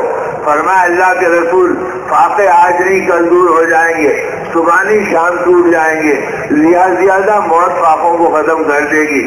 آپ سے مانگنے کی چیز ہم مانگ رہے ہیں، ہم جنت میں آپ کا پڑوس مانگتے ہیں۔ بھائی یہ کہتے ہی سارا قبیلہ مچل پڑا اور کہا ربیعہ تم نے اچھی چیز مانگی، ربیعہ تم نے سچی چیز مانگی، ربیعہ تم نے قیمتی چیز مانگی، تم نے ہمارا دل خوش کر دیا کہ تم نے اللہ کے نبی سے کے نبی کا پڑوس مانگا ہے۔ نبی پاک صلی اللہ علیہ وسلم کے آنسو ٹپک گئے اور آپ نے فرمایا ربیعہ آئینی بکثرت السجود، اپنے سجدوں سے میری مدد کرو تاکہ قیامت کے دن تم کو میں اپنا پڑوس بناؤں، یہ آپ کا منشا تھا۔ تو میرے دوستوں ان کے ذہن اتنے بن گئے تھے کہ فقر و فاقے کے اندر اس بے حیثیت دنیا کو نہیں مانگا بلکہ مانگا تو اپنے نبی کا پڑوس مانگا تاکہ وہ ہمیں مل جائے۔ دنیا تو وہ ٹھکرا دیتے تھے، آئی تو ٹھکرا دیتے تھے اور نہیں آئی تو ان چیزوں کی طلب اور تمنا ان میں نہیں تھی بلکہ فاقوں کو جھیلنا، مشقتوں میں رہنا اور اللہ کے بھروسے بھی زندگی گزارنا، یہ ذوق ان کی زندگی کے اندر آیا تھا۔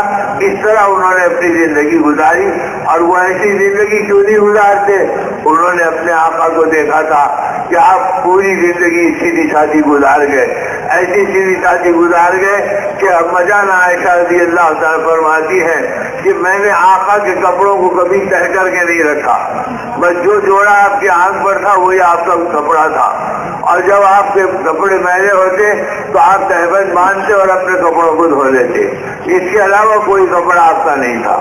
آپ کا گھر اتنا مختصر تھا، اگر ہاتھ اٹھاتے تو چھت کو لگ جاتا اور ہاتھ پھیلاتے تو کناروں کو لگ جاتا۔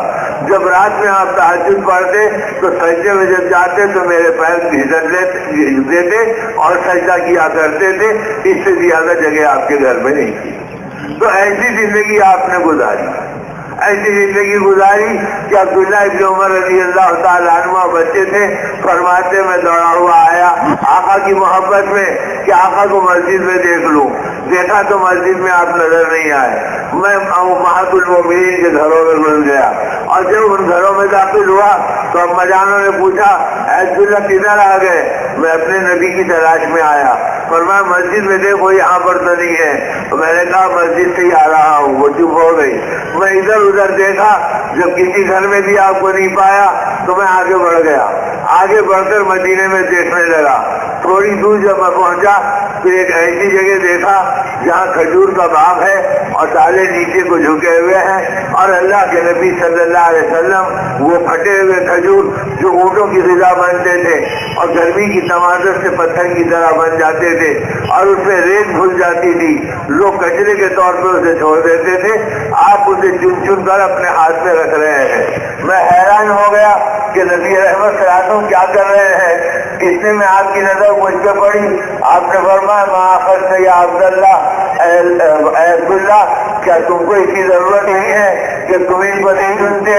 تو میں نے کہا نا لاش نہیں یا رسول اللہ، اللہ کے رسول مجھے اس کی کوئی چاہت نہیں ہے۔ تو یہ سن کر آپ نے فرمایا یا عبداللہ انا اشتہی، مجھے اس کی چاہت ہے، اور ان کو لیا اور پانی سے دھویا اور کنکریوں سے صاف کیا اور فرمایا اے عبداللہ حاضی صبح رابعتی ما سخت شیئا کما قال النبی صلی اللہ علیہ وسلم، آپ نے فرمایا یہ چوتھا دن ہے اور تمہارے نبی کے پیٹ میں کھانے کی کوئی چیز نہیں گئی، اس لیے میں ان کو چھوڑ رہا ہوں۔ اونٹوں کی غذا اللہ کے نبی نے اپنی غذا بنائی اور کیسے بنائی؟ ان کے کنکر نکالے، وہ پتھر کی طرح ہو گئے تھے، آپ نے ان کو کچلا اور کچلنے کے بعد ان کو توڑا اور نرم کیا اور پھر اما جان عائشہ رضی اللہ عنہا کو پکارا، فرمایا عائشہ اللہم لا عائشہ الا عائشہ الآخرہ، اللہ یہ بات کہہ دے کہ اللہ دنیا کا کوئی عیش نہیں ہے، عیش تو آخرت میں ملے گا،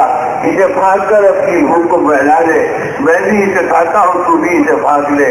تو کہا جو ان کھجوروں کو جو اونٹوں کی غذا تھی اللہ کے نبی صلی اللہ علیہ وسلم نے کھایا بھی کھلایا بھی اور پانی پی لیا اور فرمایا اے عبداللہ ہم اللہ سے راضی ہیں اور دل ہمارا مطمئن ہے، 4 دن کے فاقوں کے بعد پھر بھی ہم ایمان کی محنت پہ لگے ہیں، پھر بھی ہم مسجد کا پیغام دنیا کو سنا رہے ہیں اور اللہ کے گھر کی طاقت دنیا کو سمجھا رہے ہیں۔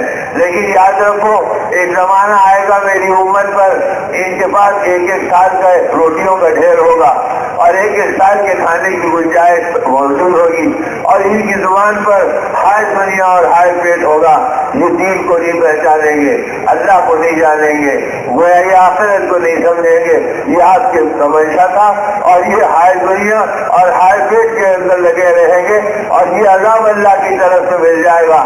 جب تم دنیا کے طرفدار ہیں تو دنیا کے ہائے ہائے میں اپنی زندگی کو گزارو، تو یہ ایسی زندگی گزاریں گے۔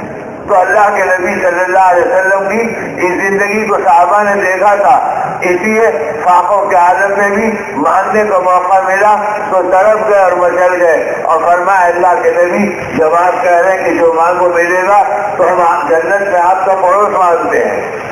اب یعنی دنیا مانگنے کا تو تصور ہی نہیں تھا اور دنیا کے بارے میں تو کوئی اطمینان ہی نہیں تھا، بلکہ اطمینان تھا تو آخرت والی نسبتوں کے اوپر تھا اور یہی فکروں کے اوپر اپنی زندگی کے گزارنے کا تھا۔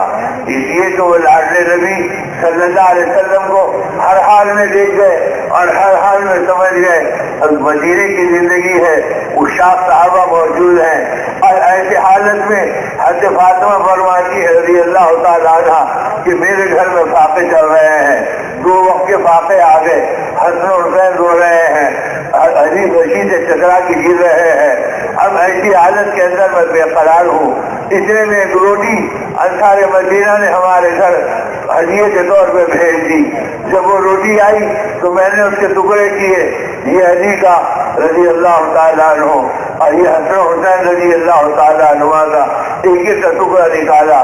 مجھے میرے باپ صلی اللہ علیہ وسلم کا پیٹ یاد آ گیا، ان کی محبت یاد آ گئی کہ میں جب ان کے گھر جاتی ہوں تو آقا میری آہٹ کے اوپر کھڑے ہو جاتے اور میری آہٹ کو پہچان جاتے اور کھڑے رہ کر استقبال کرتے اور کہتے فاطمہ اندر کو آ جا، اندر کو آ جا، اپنی جگہ مجھے بٹھا دیتے اور خود میرے بازو بیٹھتے اور مجھ سے پیار کی باتیں کرتے اور کہتے کیسی آ گئی، کدھر آ گئی، تیری طبیعت کیسی ہے، تجھے کیا چاہیے، ایسی محبت کیا کرتے تھے۔ تو میرے جی میں میرے باپ کا پیٹ یاد آ گیا کہ میں اپنے آقا صلی اللہ علیہ وسلم کو چھوڑ کے کیسے کھاؤں، تو ایک ٹکڑا آپ کا بھی نکالا اور وہ ٹکڑا لے کر چادر میں اپنے آپ کو لپٹا اور تیز تیز میں آقا کے دروازے پہ چلے گئی۔ آقا کے دروازے پہ جاتے ہی آقا میری آہٹ کو پہچان گئے اور اب بیان صلی اللہ علیہ وسلم کھڑے ہو گئے، فرمایا فاطمہ اندر کو آ جا، اندر کو آ جا، اور آتے ہی فرمایا میری بیٹی فاطمہ یہ وقت تو تیرے معمول کا نہیں ہے اور آنے کا نہیں ہے، آج اچانک یہ وقت کیسے آنا ہو گیا، اب میرا دل بگڑ رہا تھا۔ میں نے کہا ابا جان 2 وقت کے فاقے پڑ گئے اور آپ کے لاڈلے نوازے رو رہے اور آپ کی شہید داماد بچی کھا کے ٹکرا رہے، اتنے میں اللہ نے انصار مدینہ کے پاس ایک روٹی بھیجی، میں نے اس کے ٹکڑے کیے، مجھے آپ کا پیٹ یاد آیا تو ایک ٹکڑا میں آپ کو دینے کے لیے آئی ہوں اور فرمایا سر کو جھکا دیا، اس لیے کہ میرے ہونٹوں پہ فاقوں کی پپڑیاں جمی تھی، میری آنکھیں چھوٹی چھوٹی ہو گئی تھی، کہیں آقا کا غم ظاہر نہ ہو جائے، میں نے اپنے چہرے کو چھپا لیا اور ہاتھ کو بڑھا دیا اور کہا کہ اب بچا یہ ہدیہ میں نے آپ کے لیے رکھا تھا۔ تو آپ صلی اللہ علیہ وسلم نے اپنے مبارک ہاتھوں سے ہدیے کو لیا، آنسوں کی لڑیاں چہرے پہ جاری ہو گئی اور فرمایا بیٹی فاطمہ تجھے تو 2 وقت کے فاقوں کے بعد روٹی مل گئی، تیرا باپ مسلسل فاقوں کے ساتھ چل رہا ہے اور اب تک اسے روٹی کا ٹکڑا دیکھنے کا موقع بھی نہیں ملا۔ تو ورنہ میری چیخ نکل گئی کہ ابا جان صلی اللہ علیہ وسلم کی حالت میں ہے اور کیسی کیفیت میں ہے، شہیدوں سے چھپایا، عشاق سے دبایا، ابو بکر عمر جیسا وہ پتہ نہیں چلنے دیا، عثمان جیسے شہید داماد اور جن کے ہاں سرمایہ کا ڈھیر لگا ہے ان کو آپ نے اس طرح ہونے نہیں دی اور پھر اس طرح سے اپنا وقت گزارا۔ اس مسجد کی تربیت امت کو دی کہ اپنی ہر ضرورت میں مسجد میں جایا کرو۔ ایک بار آئے، فرمایا عائشہ اللہ کا نبی بھوکا ہے، کھانے کو کچھ ہے تو دے دے۔ تو آنکھ سے آنسو ٹپک پڑے۔ فرمایا یا نبی اللہ عائشہ بھی بھوکی ہے، کھانے کا کوئی سامان نہیں۔ فرمایا ٹھیک ہے، میں مسجد میں جاتا ہوں اور اللہ سے مانگتا ہوں۔ وہاں جا کر نماز پڑھی، پھر پلٹ کر آئے، فرمایا عائشہ کچھ آیا؟ فرمایا کچھ نہیں آیا۔ پھر پلٹ کر گئے، پھر نماز پڑھی، پھر پلٹ کر آئے، فرمایا عائشہ کچھ آیا؟ فرمایا اللہ کے نبی کچھ نہیں ہے۔ پھر پلٹ کر مسجد میں گئے، اتنے میں حضرت عثمان آئے اور آ کے پوچھا اللہ کے نبی کہاں ہے؟ تو حضرت عائشہ کی ہنسیاں لگ گئی، داماد آئے ہیں اور اپنے نبی کی محبت میں آئے ہیں اور پوچھ رہے ہیں، تو حضرت عائشہ کی ہنسیاں لگ گئی۔ فرمایا اللہ کے گھر گئے ہیں، کئی وقت فاقے ہیں، اللہ سے ان فاقوں کے لیے کھانے کی چیز مانگ رہے ہیں، ابھی آئے تھے وہ پوچھا کچھ ہے۔ پھر 2 بار چلے گئے اور پھر وہاں ہے حضرت عثمان کو تڑپ گئے، مسل گئے اور رونے لگے۔ فرمایا مجال میں کس دن کے لیے ہوں، آپ مجھ سے کیوں نہیں کہتے؟ فرمایا غیر سے کہنے کی گنجائش نہیں ہے۔ اللہ کے نبی نے فرمایا مالداروں سے بچا کرو، اسی اوروں کی ایک آواز سے میں جواب دیتی ہوں، اور عثمان جب تم آتے ہیں تو 3 آواز لگانے تک رکتی ہوں، پھر آواز دیتی ہوں، اس لیے کہ مالداروں سے بچنے کی یہ شکل ہو جائے کہ 2 مرتبہ میں بچ گئی اور 3ری مرتبہ میں نے آپ کا جواب دیا، اتنی احتیاط کیا کرتی تھی۔ تو فرمایا فوراً حضرت عثمان دوڑے ہوئے گئے، کچے پکے کھجور لے آئے، گدے کھجور لائے، ستو لائے، روٹی لائی، بھرا ہوا گوشت کا ٹکڑا لایا، لا کر رکھا۔ اللہ کے نبی کا تم 3ری مرتبہ مسجد نبی میں نماز پڑھے اور پلٹ کر آئے۔ فرمایا عائشہ کچھ ہے، کچھ آیا ہے؟ فرمایا ہاں اللہ نے بھیجا ہے۔ فرمایا اللہ نے بھیجا، اللہ بات کرو فرما دے، اللہ اسے جزائے خیر دے۔ فرمایا کس نے بھیجا؟ تو روتے ہوئے فرمائی عثمان نے بھیجا۔ وہ آئے تھے اور آپ کا حال پوچھے، تڑپ گئے، مسل گئے۔ آپ کہے تو عثمان کو بہت دعائیں دی اور پھر اس کے بعد بیٹھے۔ تو میرے دوستوں مسجد سے جی لگانے کا راستہ امت کو ایسا بتایا گیا، مسجد والے اعمال اپنے گھروں میں کرو، مسجد والی فکریں اپنی بازاروں میں کرو، مسجد کے نمائندے بن کر شادیوں میں جاؤ، مسجد کے نمائندے بن کر دعوتوں میں جاؤ، مسجد کے نمائندے بن کر لوگوں کی غم اور ماتم میں شریک ہو، مسجد کے نمائندے بن کر لوگوں کی عزت کرو، تاکہ تم جہاں جائیں لوگوں کو مسجد کا ماحول ملے اور لوگوں کو اللہ کا نام ملے اور لوگوں کو نبی کا طریقہ ملے اور لوگوں کو ایمان والی فکریں ملے۔ ان فکروں پر نبی رحمت صلی اللہ علیہ وسلم نے اپنی ساری زندگی کو بھلایا، اور اب آخری وقت آیا تو آپ بیمار پڑے اور فرمایا عائشہ بیماری بڑھ رہی ہے، سر میں درد ہو رہا ہے، ایک پٹی دے دو تاکہ تمہارا نبی اپنے سر پہ پٹی باندھ لے۔ ایک کپڑا لے کر سر پہ باندھ لیا، ساتھ مشکلیں پانی کے ڈالے گئے، لیکن جسم کی گرمی دور نہیں ہو رہی ہے، بے قرار پڑے ہیں۔ اس حالت میں حضرت فاطمہ تڑپ گئی، مچل گئی اور فرمایا بجن بہت تکلیف میں نظر آ رہے ہیں۔ فرمایا بیٹی فاطمہ آج کے بعد تیرے باپ کو کبھی تکلیف نہیں ہوگی، یہ آخری تکلیف ہے، بس صبر کر لے۔ فاطمہ حیران ہے کہ آپ کیا فرما رہے ہیں، اور اس وقت حضرت عائشہ رضی اللہ عنہا فرماتی ہے میرے گود میں آپ کا سر رکھا ہوا ہے اور بار بار کہہ رہے ہیں اللہ میرے بعد میری امت کا کیا ہوگا، اللہ میرے بعد میری امت کا کیا ہوگا۔ تو اس وقت بھی امت کی فکروں میں چل رہے ہیں۔ ایسا نبی جو ہمیشہ امت کی فکروں میں چلا ہو اور ہمیشہ امت کے غم میں چلا ہو، وہ امت کے لیے مانگا، اتنا مانگا کہ آپ کی طرف پر اللہ کو رحم آ گیا اور اللہ نے فرمایا اے ہمارے نبی کیا مانگنا چاہتے ہیں مانگ لو۔ تو فرمایا میں اپنی امت کا حساب اپنے ہاتھوں سے دینا چاہتا ہوں، قیامت کے لیے ان کو اوروں سے ہٹا دیجیے، اوروں سے چھپا دیجیے اور ان کو میرے پاس الگ کر دیجیے تاکہ میں اس کا حساب لے لوں۔ اللہ باوجود اللہ پر غیوب ہونے کے اپنے نبی کے ساتھ سلوک کیا اور ان کے ساتھ اتفاق کا معاملہ کیا، اور جبرائیل سے کہا پوچھو کہ وہ اپنی امت کا حساب اپنے ہاتھوں میں کیوں مانگتے ہیں؟ تو آپ رو پڑے اور رو کے فرمایا اے اللہ میری امت کمزور ہے، گناہگار و خطا کار ہے، اگر قیامت کے میدان میں کھلے عام ان کا حساب ہوگا تو نبیوں کے سامنے مجھے شرمندگی ہوگی اور میرے نبی کے دشمنوں کے سامنے مجھے شرمندگی ہوگی۔ اس لیے میں چاہتا ہوں کہ میری امت کا حساب اوروں سے ہٹا کر اسے چھپا کر لے لوں۔ حق تعالی شانہ نے اپنی رحمت کا جوش دکھایا اور فرمایا جبرائیل جا کے کہہ دو آپ تو ہر ایک سے چھپا کر اپنی نگاہوں سے، ہر ایک کے نگاہوں سے چھپا کر ان کا حساب لینا چاہتے ہیں، اور اللہ کا نبی آپ کی نگاہوں سے بھی چھپا کر اپنی رحمت کی چادر ڈال کر ان کا حساب لے گا۔ اب آپ مطمئن ہو جائیے میری شفقت پر۔ اللہ کے نبی نے فرمایا بس بس میری تمنا پوری ہو گئی، اے اللہ میری تمنا پوری ہو گئی۔ تو اس طرح امت کے لیے آپ بے قرار رہتے اور امت کے لیے آپ بے چین رہتے۔ اب وہ بے چین نبی اپنی آخری کروٹیں بدل رہے ہیں اور ان کے اندر پھر امت کو یاد کر رہے ہیں، اے اللہ میرے بعد میری امت کا کیا ہوگا اور میرے بعد میری امت کا کیا ہوگا۔ جبرائیل امین آئے اور اللہ کا پیغام لائے، جس میں تسلی دی اور آپ نے کہا اے جبرائیل میں اللہم رفیق الاعلیٰ اپنے رب کی ملاقات کو مشتاق ہوں، لیکن امت کی جدائی کا غم ہے کہ میرے بعد میری امت کا کیا ہوگا۔ تو جبرائیل امین اللہ کے پاس گئے اور پیغام لائے اور کہا اللہ نے فرمایا ہے کہ جب تک یہ امت ہمارا خیال رکھے گی ہم اس کا خیال رکھیں گے اور اس کی حفاظت کریں گے۔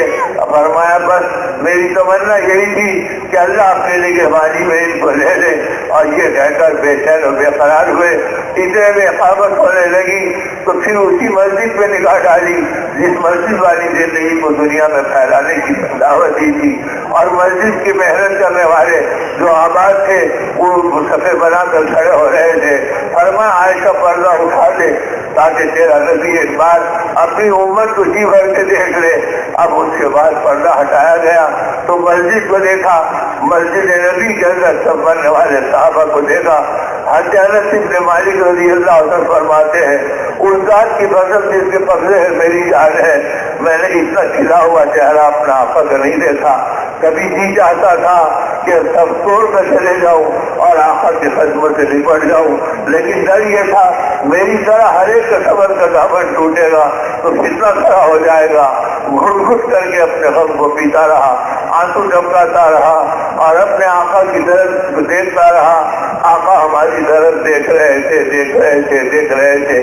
دیکھتے دیکھتے فرمایا کہ میرا جی محسوس کر رہا تھا کہ آقا کا چہرہ اتنا کھلا ہے، وہ اپنے خون سے سینجے ہوئے باغ کی بہاروں کو دیکھ کر آپ خوش ہو رہے ہیں اور آپ بے قرار ہو رہے ہیں۔ دوسری بار آپ سے فرمایا عائشہ پردہ گرا دے، پردہ گرایا گیا۔ تھوڑی دیر میں آپ پردہ فرما گئے۔ اب مجان عائشہ رضی اللہ تعالیٰ ہو کے فرماتی تھی کہ قربان جائے اپنے نبی پر کہ اپنی امت سے اتنی محبت تھی کہ جس بیوی کے گود میں سر رکھا اس سے اپنی آخری نگاہیں نہیں ڈالی، جو تڑپتی بیٹی سر کے پاس کھڑی تھی اس فاطمہ پہ اپنی نگاہیں نہیں ڈالی، ڈالی تو امت پہ ڈالی اور امت کو دیکھتے رہے، امت کو دیکھتے رہے اور پردہ گرا دو۔ پردہ گرایا گیا تو خود بھی پردہ کر گئے۔ تو میرے دوستوں اور میرے بزرگوں ایسے بخار نبی کو پہچانو اور ان کی اس مسجد والی فکروں کو جانو کہ شروع سے آخر تک مسجد کی محنت کی اور آخری نگاہ بھی مسجد نبی پہ ڈالی اور مسجد کی آبادی کو دیکھ کے خوش ہوتے رہے۔ آج اس مسجد کی آبادی کو ہم ویران کر رہے ہیں، ایسا شراب پھیرے ادھر جوتے لے کے چلے گئے۔ نہ تعلیم کی فکر ہے، نہ آخرت کی فکر ہے، نہ مشورے سے دل لگ رہا ہے، نہ اللہ والوں کی صحبت میں بیٹھنے کو جی چاہتا ہے۔ یہ اجڑے ہوئے دلوں کو آباد کرو۔ اللہ سے مانگنا ہے اللہ تو مجھے دل زندہ دے دے اور دل مردہ کو میری زندگی سے نکال دے تاکہ وہ زندہ دل ہو جو اللہ کو یاد کرے اور آخرت والی فکروں کے اندر کھوئے کھوئے چلتے رہے اور انہی فکروں کے اندر وہ اپنی زندگی کو گزارتے رہے۔ میرے دوستوں اور میرے بزرگوں ایسے لاڈلے نبی کو قیامت کے دن چہرہ دکھانا ہے اور وہاں پر ان کی شفاعت کا دامن تھامنا ہے۔ اور جب ہم آگے بڑھیں گے، اگر اللہ کے نبی کہہ دیں کہ تمہارے اندر میری سنتیں مٹی ہیں اور تمہارے اندر میرا دین لایا ہوا دین قربان ہوا ہے، اور تمہارے اندر تم نے جتنی اولاد سے محبت کی مجھ سے محبت نہیں کی، اگر مجھ سے محبت کرتے تو میری محبت میں دیوار آواز چلتے اور آخرت والی فکروں میں اپنی زندگی کو گزارتے۔ میرے بھائیوں، خدا کی قسم آنکھ سے آنکھ نہیں ملا سکیں گے اور آقا کی طرف دیکھ نہیں سکیں گے، اور قیامت کا دن پریشانی کے اندر الجھ جائے گا۔ اور اگر دین اور ایمان کی محنت کو اپنا کام بنایا اور آخرت والی فکروں میں رہ گئے تو ہم کیا، ہماری حیثیت کیا، ہماری جان کیا، ہماری موت کیا؟ اللہ کے راستے میں اگر ہم مر مٹے تب بھی ہم خدا کی قسم اللہ کے دین کا حق ادا نہیں کر سکتے۔ وہ پیارا دین جس سے نبی رحمت رات دن کرتے ہوں، صبح شام اس کے لیے بے قرار ہوئے ہوں، شہید صحابہ رات دن ایمان کی محنتوں میں گودوں کی اولاد کو قربان کر دیا ہو اور اپنی بیوی بچوں کو ایک طرف چھوڑا ہو اور خود ایک طرف اللہ کے راستے میں نکل گئے ہیں۔ اور جب قربانی کا ماحول بنا تو اس وقت کہہ دیا، اے رب، اگر تیرا دل باغ میں اٹک رہا ہے میں نے باغ کو صدقہ کر دیا، اے نفس اگر تیرا دل میرے بیوی میں اٹک رہا ہے تو میں نے اسے طلاق دے دی، اب میں شہادت کا طلبگار ہوں۔ یہ کہہ کر مسجدوں میں گئے اور گئے تو پلٹ کر نہیں آئے اور ساری صفوں کو اکھیڑ دیا، اسلام کو غلبہ دلایا، مسلمانوں کو فتح دلائی اور اپنی زندگی کو ایمان کے نام کا قربان کیا۔ ایک لمحہ بھی دنیا کی تمناؤں کے دیکھنے کے وہ طلبگار نہیں تھے۔ ہمارے حضرت صاحب رحمۃ اللہ علیہ بڑے درد سے سناتے تھے اور یہ کہتے تھے، جب نہاوت کا معرکہ ہوا اور حکومت کا زمانہ تھا اور کئی وقت کے بعد فیصلہ نہیں ہوا، انہوں نے اطلاع بھیجی کہ فیصلہ نہیں ہو رہا ہے، فرمایا ٹھیک ہے میں تمہاری مدد کے لیے تمہارا امیر بھیجتا ہوں۔ یہ کہہ کر نعمان ابن مقرن کو بھیجا اور کہا جاؤ۔ انہوں نے کہا کہ امیر میں کمزور آدمی ہوں، فرمایا تم کچھ نہیں کر سکتے، اللہ تمہارے کانوں پہ رکھ کے اپنی مدد دکھائے گا، اللہ کے نبی نے تمہارا مقام ہم کو بتایا ہے، جاؤ جاؤ جا کے سامان سنبھالو۔ اب نعمان ابن مقرن پہنچے اور امارت لے لی، اور جب امارت لے لی تو فرمایا اے لوگوں رات کا وقت ہے، آرام سے سو جاؤ، میں تمہارے لیے آدھی رات گزرنے کے بعد ایک آواز لگاؤں گا اللہ اکبر کی، پہلی تکبیر جب تم سنو تو اس وقت جاگ جاؤ اور اپنے کاموں سے فارغ ہو جاؤ، جب میں دوسری تکبیر کہوں تو اس کے بعد تم بابسو بن جاؤ۔ اللہ کے نبی نے ہمیں وضو کو ایمان والوں کا ہتھیار بتایا کہ الوضو سلاح المومن، کہ وضو جو ہے مومن کا ہتھیار ہے۔ ہم چیزوں کے ہتھیار سے ہتھیار کا مقابلہ نہیں کرتے، ہم اعمال کی طاقت سے چیزوں والوں سے مقابلہ کرتے ہیں، لہذا ہمارا اصلی ہتھیار یہ تو وضو ہے۔ لہذا دوسری تکبیر کہوں تو تم وضو کر لینا اور پھر اس کے بعد انتظار کرنا جب میں تیسری تکبیر کہوں، جب تم دشمن کے مقابلے میں اپنا تیر چھوڑنا اور تم ان کے مقابل میں آنا۔ ساتھیوں نے کہا ٹھیک ہے، کہا تم سب کو میں اللہ کی قسم دیتا ہوں اور ایک دعا کرتا ہوں، تم لوگ میری دعا پہ آمین کہنا۔ صحابہ نے ہاتھ اٹھائے تو فرمایا اے اللہ مسلمانوں کو فتح دے، اسلام کو غلبہ دے اور نعمان کو شہادت نصیب فرما دے۔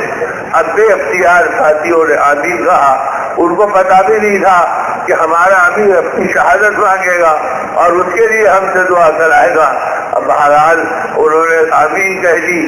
اب اس کے بعد رات گزرنے لگ گئی، آدھی رات گزری، آپ نے کہا اللہ اکبر، تکبیر دی، تکبیر کے ساتھ صحابہ اٹھ گئے، سونے والوں کو جگا دیا اور ہر ایک اپنا چوکنا ہو گیا اور سہارت و ضرورت سے فارغ ہو گیا۔ اور پھر اس کے بعد تھوڑی دیر میں دوسری تکبیر دی تو یہ باوضو ہو گئے۔ اب دشمن ان کی کھڑکھڑاہٹ کو دیکھ کر اور آہٹ کو دیکھ کر وہ چوکنا ہو گیا اور چوکنا ہو کر اس نے تیر چھوڑے۔ اب وہ تیر آنے لگے تو مغیرہ ابن شعبہ آئے اور کہا اے امیر تیسری تکبیر کہہ دیجئے۔ فرمایا کیوں؟ کہا کہ دشمن کی تیریں ہماری طرف گر رہی ہے۔ فرمایا جاؤ اپنی جگہ جاؤ۔ تھوڑی دیر میں اتنے میں دشمن کے تیر اور آئے، صحابہ زخمی ہونے لگے، ان کا خون بہ پڑا۔ تو حضرت مغیرہ ابن شعبہ پھر آئے، کہا امیر اپنی تیسری تکبیر دے دو، تو فرمایا جاؤ اپنی جگہ کے اوپر ٹھہرے رہو۔ پھر جب انہوں نے اصرار کیا تو فرمایا مغیرہ تم بعد کے مسلمانوں میں سے ہے، تم نو مسلم ہو، ہم پہلے کے مسلمانوں میں سے ہیں، ہم اپنے نبی پاک سے کے ساتھ جاتے تھے، اس وقت تک اللہ کے نبی ہم کو اجازت نہیں دیتے تھے جب تک کہ آسمانوں سے اللہ کی فتح اترتی ہوئی دیکھ نہ لیتے تھے۔ میں اس فتح کو دیکھ رہا ہوں اور وہ جب تک نہیں اترے گی چاہے تم سب شہید ہو جاؤ میں تیسری تکبیر نہیں کہوں گا۔ میں تو اللہ کی اس مدد کو دیکھ رہا ہوں جو ہمیں فتح دلاتی ہے۔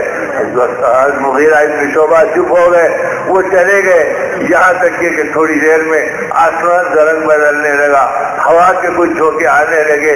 حضرت نعمان ابن وقت نے آسمان کو دیکھا اور فرمایا لوگوں اللہ کا شکر ادا کرو، اللہ کی مدد آ رہی ہے اور اللہ کا فتح تو خوشبو کے اندر چھپی ہوئی ہے۔ یہ کہہ کر آپ نے اپنی تیسری تکبیر دی اور فرمایا اللہ اکبر۔ یہ کہتے ہی صحابہ جھک گئے اور تھوڑی دیر میں دشمن کے قدم اکھڑ گئے جو مدتوں سے نہیں اکھڑ رہے تھے۔ صحابہ وہاں سے آ کر کے نعرے رکھے تھے، آج تھوڑی دیر میں ان کے قدم اکھڑ گئے اور تھوڑی دیر میں اس معرکے میں اللہ نے اسلام کو غلبہ دیا، مسلمانوں کو فتح دی۔ نعمان ابن مقرن اپنے گھوڑے پہ سوار تھے، دشمن کی طرف سے ایک تیر آئی اور گلے سے پار ہو گئی اور وہ فوراً خون کے فوارے نکلے، وہ نیچے لڑک کر گرے۔ وہ شہادت جو انہوں نے مانگی تھی گویا اس کے آثار نظر آ رہے تھے۔ اتنے میں ساتھی جمع ہوئے، کہا امیر امیر، آنکھ کھول کے فرمایا بولو کیا ہوا؟ کہا اللہ نے اسلام کو غلبہ دیا، مسلمانوں کو فتح دے دی اور سارا میدان خالی ہو گیا اور پورا مال غنیمت پڑا ہے اور یہ مصیبت سے اللہ نے ہمیں نجات دے دی۔ تو آنکھوں کو کھولا، آنسو ڈھلنے لگے، فرمایا اے اللہ تو نے لاج رکھ دی، نعمان کی دعا کی اور اپنے کرم سے تو نے دے دی فتح، اب مجھے شہادت کے مرتبے سے فائز کر دے۔ اس کی دی اور دنیا سے رخصت ہو گئے۔ تو اس وقت صحابہ بے قرار رونے لگے اور فرمایا ایسا امیر ہم کو ملا جو اپنی فتح کو اپنے آنکھوں سے دیکھنے کی تمنا بھی نہیں رکھا اور اسے بھی قربان کر دیا۔ تو دنیا سے یہ اتنے بے نیاز تھے کہ اپنی فتح کو اپنی آنکھوں سے دیکھنا بھی گوارا نہیں کرتے تھے اور اپنی جان کے نذرانے اللہ کو دے دیتے تھے اور اپنے آپ کو اس رخ پہ چلاتے تھے۔ یہ ساری چیزوں کی جڑ وہ اللہ کا گھر ہے اور مسجد کی نبی کی وہ تربیت ہے۔ تو اس لیے میرے دوستوں اور میرے بزرگوں مسجد والے ماحول کو بنانا اور مسجد والی فکروں پر چلنا، اپنے نبی کے غم کو اپنا غم بنانا اور نبی پاک اعظم کی بے قراری کو اپنے دل کی دھڑکنیں بنانا۔ اب تو ہمارے مزاج جڑ گئے اور ہمارے گاؤں سارے کے سارے بے قیمت ہو گئے، ہمارے گھروں کے اندر گویا ویرانی آ گئی، ایمان کے تذکرے نہیں، بچوں کے سامنے آخرت کے تذکرے نہیں، تنہائیوں میں اپنے خاتمے کی فکر سوچنے کا جذبہ نہیں اور اپنی زندگی کو بے نظم بنا کر دوسروں سے محبت کرنے کا ذوق و شوق باقی نہیں۔ میرے دوستوں وہ سارے اعمال نبوی لٹ گئے ہیں اور وہ سارے اعمال نبوی زندگی کے اندر بکھر گئے ہیں۔ ضرورت ہے اس بات کی کہ اس مبارک محنت کے ذریعے سے دولت ہم کو ملے، اپنے نبی کی بے قراری اور غم ملے، ان کی بے چینیوں کو پہچاننے کا ایک موقع ملے۔ اس لیے میرے دوستوں اس میں فکر کرو کہ ایمان کی محنت کی دولت ہماری زندگی میں آ جائے اور آخرت والی فکروں پہ ہم جم جائیں۔ نہیں معلوم یہ پھر زندگی میں موقع ملے گا یا نہیں ملے گا۔ آدمی کہتا ہے سوچ رہا ہوں ارے موت اس سے پہلے آ سکتی ہے۔ میں ابھی کل کا دن ہے، ہمارے اپنے حیدرآباد شہر کے ایک ساتھی آئے اور بڑے کام کے دیوانے تھے۔ اللہ کی شان یہ کہ کل یہاں پر ان کی آخری سانس نکل گئی اور ان کی روح رخصت ہو گئی اور ان کا جنازہ یہاں سے چلے گیا۔ تو میرے دوستوں آدمی سوچ بھی نہیں سکتا کہ اب گھر والے انتظار میں ہیں، یہ اجتماع میں جا کے آئیں گے اور یہ اجتماع کی باتیں ہم کو سنائیں گے، ان کو کیا پتا کہ جنازہ گھر کو آئے گا اور موت آدمی کو راستے میں پکڑ لے گی۔ تو یہ موت ہم سب کے پیچھے ہے، پتہ نہیں جو آنکھ چھپک رہے ہیں اس کا موقع ملے گا یا نہیں ملے گا، یہاں سے ایک قدم اٹھائیں گے یا نہیں اٹھا سکیں گے، اس لیے ارادوں کی قیمت ہے اور عزائم کی اللہ کے ہاں بہت بڑی قیمت ہے۔ ہمت اور نیت کر کے طے کرو، اے اللہ ایسی مبارک اور نورانی زندگی دنیا میں پھیل جائے اور ہماری مسجدیں اس نورانیت کی آواز کا بن جائے، تو ان فکروں اور ایمانی محنتوں کے اندر ہماری زندگی لگنے کے لیے ہم 4 مہینے نقد اللہ کے راستے میں دیں گے اور اللہ کے دین کی فکروں میں لگیں گے۔ مخلوہ سعید صاحب رحمۃ اللہ علیہ کے ارے تم 4 مہینے دے رہے ہو، سال لگا رہے ہو، 6 مہینے دے رہے ہو، یہ تو عجیب ذاتہ ہے۔ اصل تو یہ ہے کہ تمہارے اندر ایمان پہ مر مٹنے کا جذبہ آ جائے کہ دین کا جب تقاضا آئے گا، چاہے وہ رات ہو یا دن ہو، ہم نکلیں گے اور ایمان کی فکروں میں جائیں گے۔ غسل کرنے کا وقت صحابہ نے نہیں لیا کہ اتنی دیر اگر میں رکا تو پتہ نہیں آگے کیا ہو جائے گا، اور اسی حالت میں گئے، ملائکہ نے ان کو غسل دیا، اللہ کے نبی نے ان کی جنازے کی نماز پڑھا۔